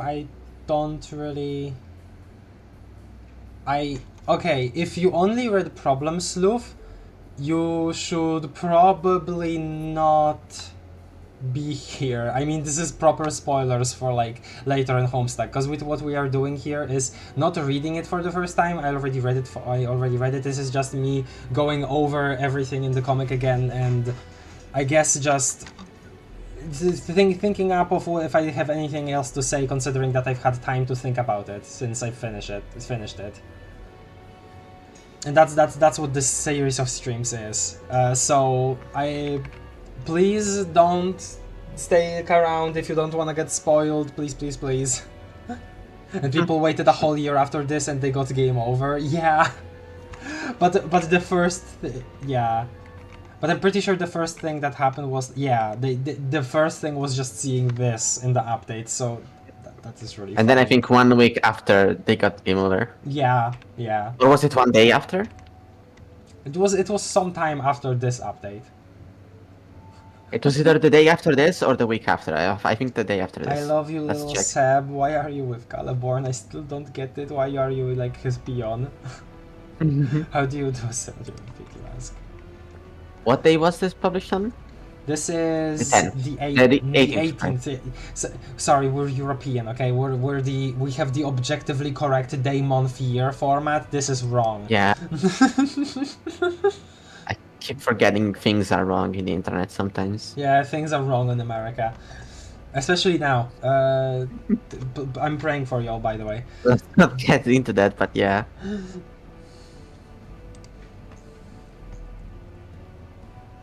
This fact is called a game changer. Crab, call, honk, friend, cape, douche.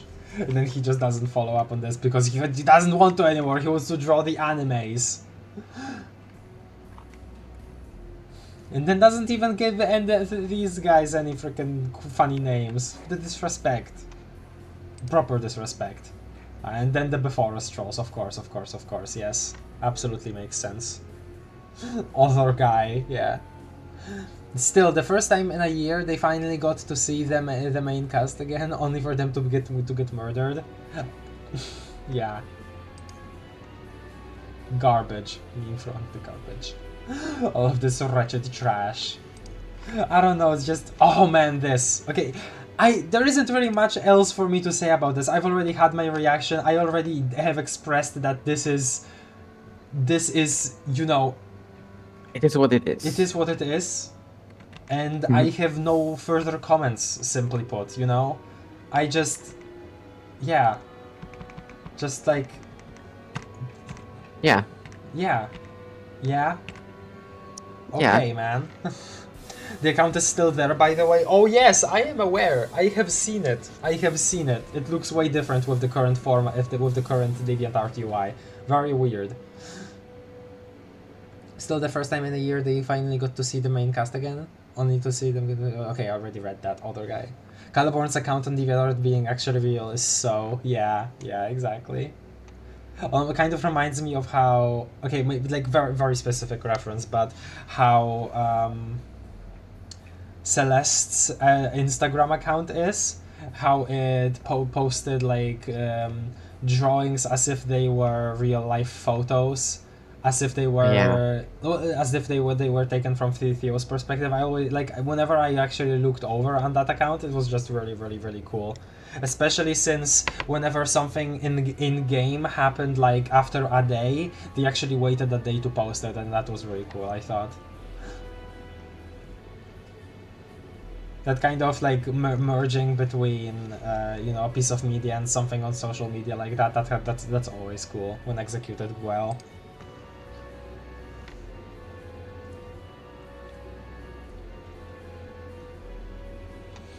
Well, the thing that is happening is that this douchebag that is green is pretending that he has some kind of reign over the story of the comic now. This is his freaking, this is how he imagines himself. Which is beautiful, by the way. Yeah. And shortly after this, there is a flash that is even more spoilery than anything that you're seeing right now, like actually properly spoilery when it comes to the story. So I don't... Holy smokes. Yes, I would... I love his freaking like watermarks. That is just such a part of it. God damn, look at this guy, so distinguished. Even more distinguished. Absolutely freaking amazing. Yeah, whatever, man. Hey, John.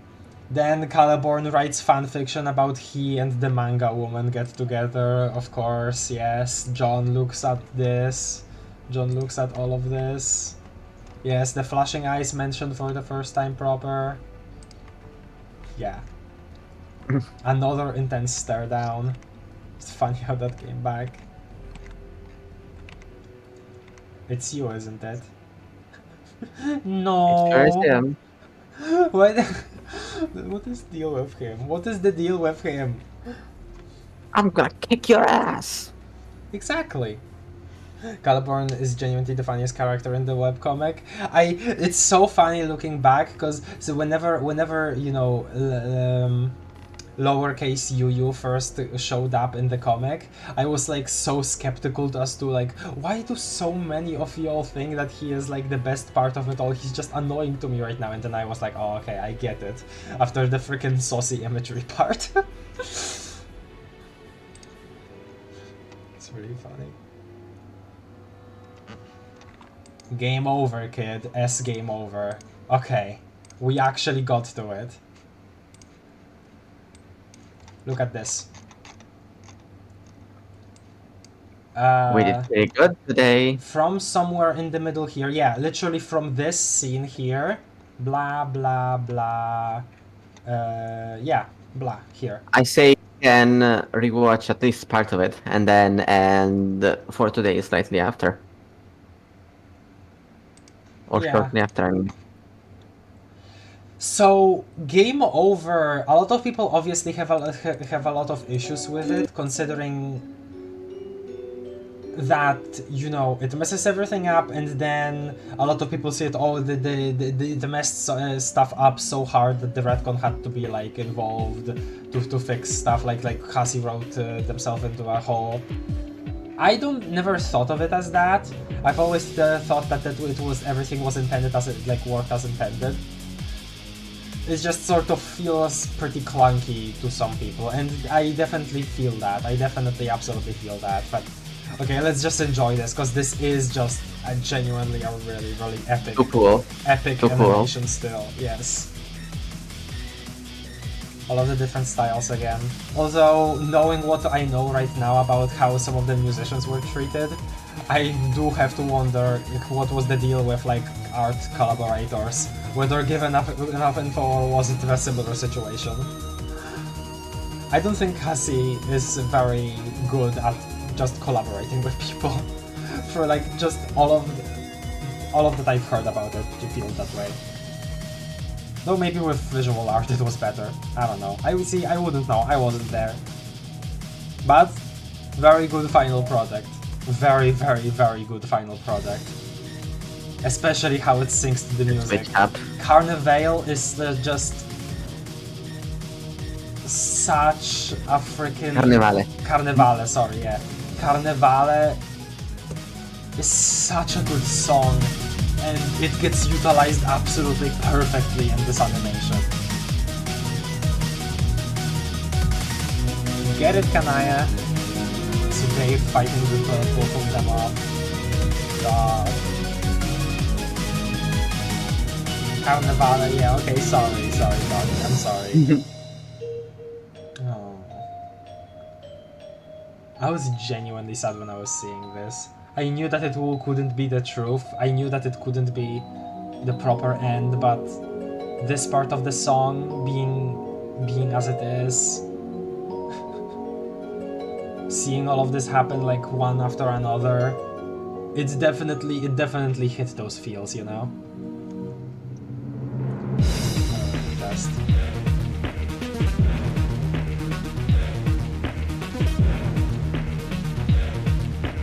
Man. Now this is the true collide. This is the planets collided, get it, hahaha. You know, Aaaaand, because the contest looking it out. Super cool. And it just feels so climaxing. Yeah.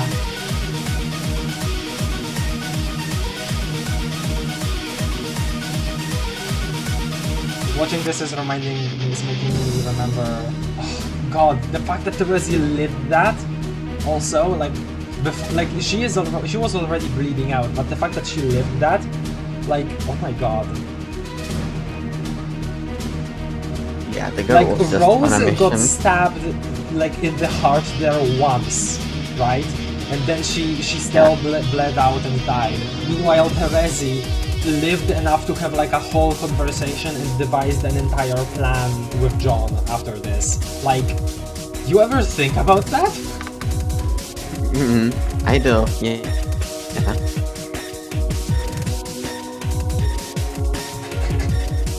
And I like how the background switches between the two colors too.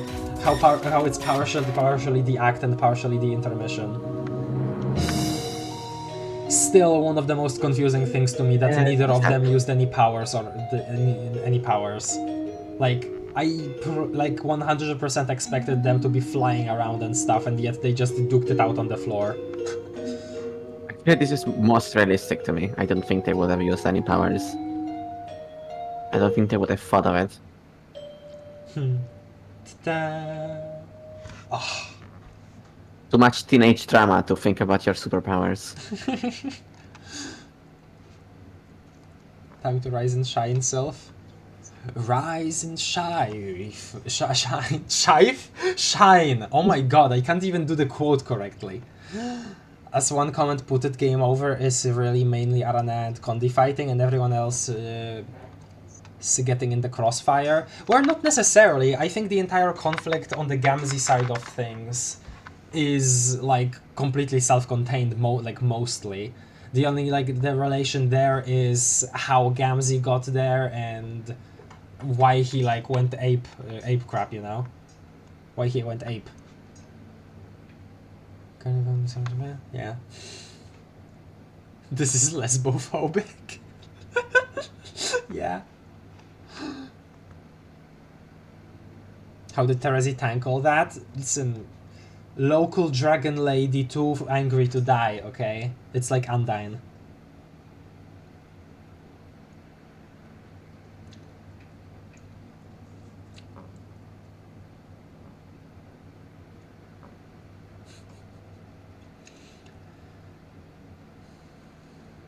And of course Caliburn getting defeated in the proximity of some horses. Oh yeah, I forgot about that. Okay, well, we get this. Slips away the finger.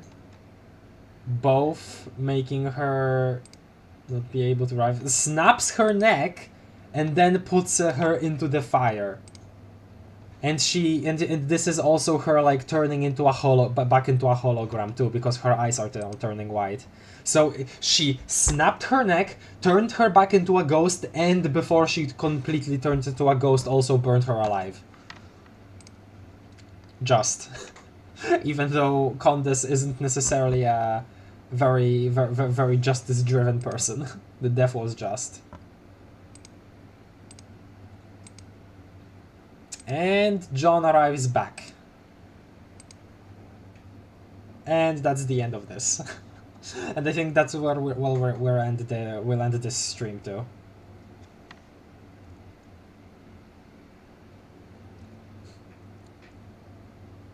Nice. Kinda born there. Okay. So let me pull this back up. I keep forgetting that I have the presentation. I should actually like show my slides whenever they come up. I guess as if I were to before like doing my stream ending ceremonies, as always, I should talk about these sub acts in more in general. So I'll do that in a second, but I'll look at the chat first, and then we'll be trying to end. Locals here too angry to die. What happens to Aaaaand is a little tricky to determine. It's all based on how the ring works. Either the ring turns you back into a ghost after removing it or doesn't. If the first, then this could have been a double death, as she had her neck snapped before turning into a ghost. If the second, she's merely back into the bubbles, and the reason we don't see her again is because she'll appear in them later on, kind of like Mina. See, that's the thing. I always I interpreted that as a double death, and the reason why... And the reason why... Okay, well, we don't see her again in the bubbles, though, after this. Like, even a version of her, which is super weird. But... I do... I mean, she would have been brought back by the retcon anyway. Like, her ghost, even. Even though the rules for that are really loosey-goosey. Who gets to stay, who gets to die, who doesn't get to. When it comes to ghosts. Or stay the same, at least, unaltered. Hello Zedrix, by the way. Sorry, but we're ending the stream now.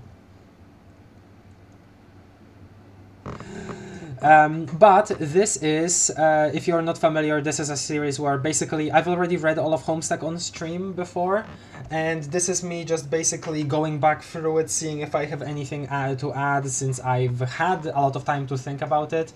Sometimes I have more to say, sometimes I have less to say, and essentially this is taking way longer than we initially thought it would, but we're still trudging through it, so it's fine.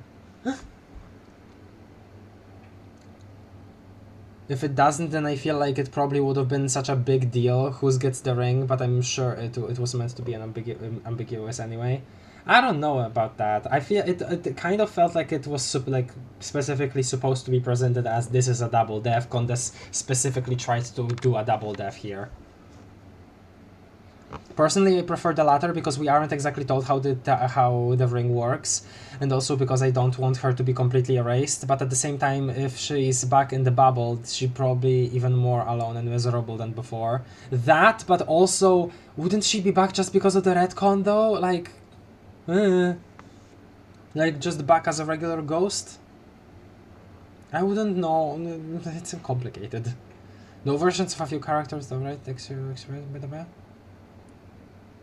I guess, yeah. Which is also really weird. We also never get to see like any alternate, even though we get to see doomed Daves, Roses, Johns, not Jades, strangely enough.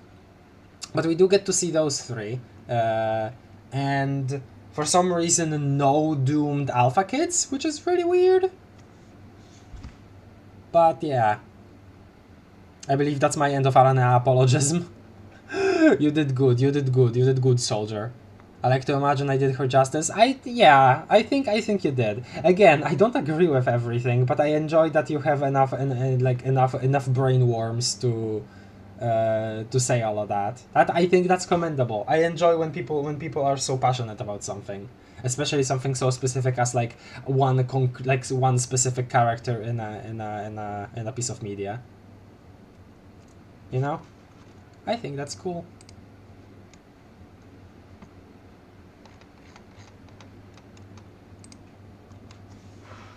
Wait, actually, why is this frickin' cut off? No, hold on. No, don't stretch it like that. Alt. Yeah, for some reason it's cut off. Okay, there we go.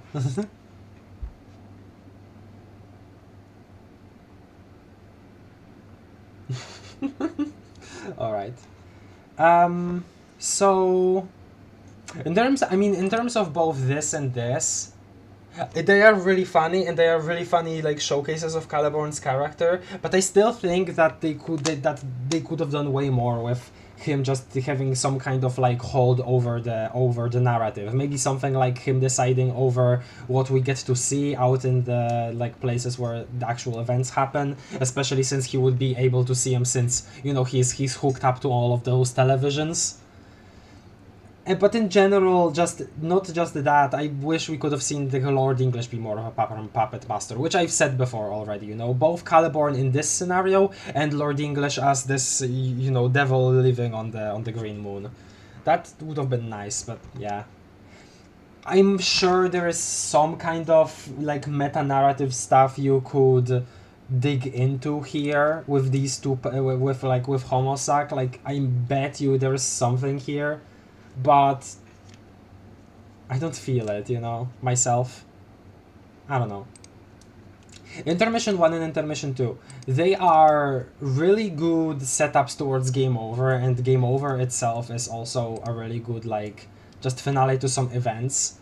I do like understand why some people just don't really like Game Over and the setup to it, just because they feel like it's pointless, really, regarding what happens after it, especially since parts of everything just kind of get, removed also. Talking about character, threads. Karkat kind of, reacclimating to talking with Terezi again. That gets kind of lost since a post-retcon, Terezi and Vriska are always together, and then Dave and Karkat are always together, and then Terezi and Karkat, at least we don't get to see or get it mentioned that they talked a lot in the post-retcon reality. So all of that is sad, and I understand that, so a lot of people don't like everything Game Over just because of that too, not just because they thought that they didn't like the actual writing, but because they thought that it was pointless in the grand scheme of things. Because I've seen that said a bunch, but I personally think it's fine. Especially since it is interesting to read, but yeah, the stuff getting erased does suck. And then this, all of the stuff of the anime with him attempting to draw anime is peak fiction. What can I say? And well, Game Over, I don't know. It's a good animation. It's a good climax. It gets you hyped. It's definitely the first time you watch it. It absolutely has like a tug on your feelings. I think it's good. I think it's a good part of the comic, and I guess that's it. I guess that's it for today. Thank you everybody for joining. We'll be ending like soon enough. Again, we're like here, and what we have left is, well, obviously the entire part of them trying to fix everything, right? John trying to fix everything. The amount of chapters listed here is a bit deceptive. Like, these two are the exact same scene. I don't know why they are two separate chapters, but so that shouldn't take that long. I would bet if I were to guess, I would say that there are probably two more. Like tomorrow's and then one more, most likely. Just thinking about this, obviously this part consists mostly of dialogues, like really long dialogues, and that's why there's also so much separation here, because so many dialogues do happen. And since we're not gonna be reading all of them, a lot of this stream of, when we go over all of this, is probably going to be me just like reminiscing about what I felt then, and then there would be Collide and everything after, which would probably happen the same stream. If anything, I do really think that it will be like 2 more streams of this at most, and then finally Hive Swap, I would say. So yeah, I hope that even if I was a bit lost today, very more scatterbrained than usual, that I said some stuff that were as entertaining. I hope that I had you enjoyed our discussion at least a bit, and yeah, that's pretty much it. Dave Peta, yes, Dave Peta. Question of the day. Okay, yeah. What do you think about the entire, in the context of the grander comic in general, right? Do you have a problem in general, right, with how Game Over and the retcon that, preceded it was handled? Do you, is there anything you think you'd change? Because again, the more I've seen people discuss the comic, the more I've seen the opinion of it sucks that so many the character threads were rebooted. I've seen that a lot at this point, and so whether you have that, whether you disagree, whether you think that it's a good entire part, this whole lead up to Game Over or alongside Game Over itself, like, what do you think of that in general, your personal take? That's the question of the day. If you don't want to answer that, you can mention something else, you can tell me a fun fact, you can just type burrito or something, and that I'll be satisfied with that. So yeah, if you want to comment, then comment. If you don't want to, then type burrito. And yeah, like, subscribe, share with a friend if they like Homestuck.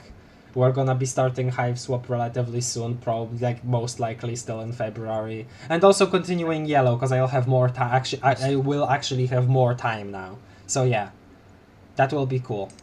Thank you everybody. Look out for things, basically. Yes. Thank you everybody for joining, and thank you for watching. Thank you for talking. Thank you for everything. Bye bye. Bye. Bye, everyone.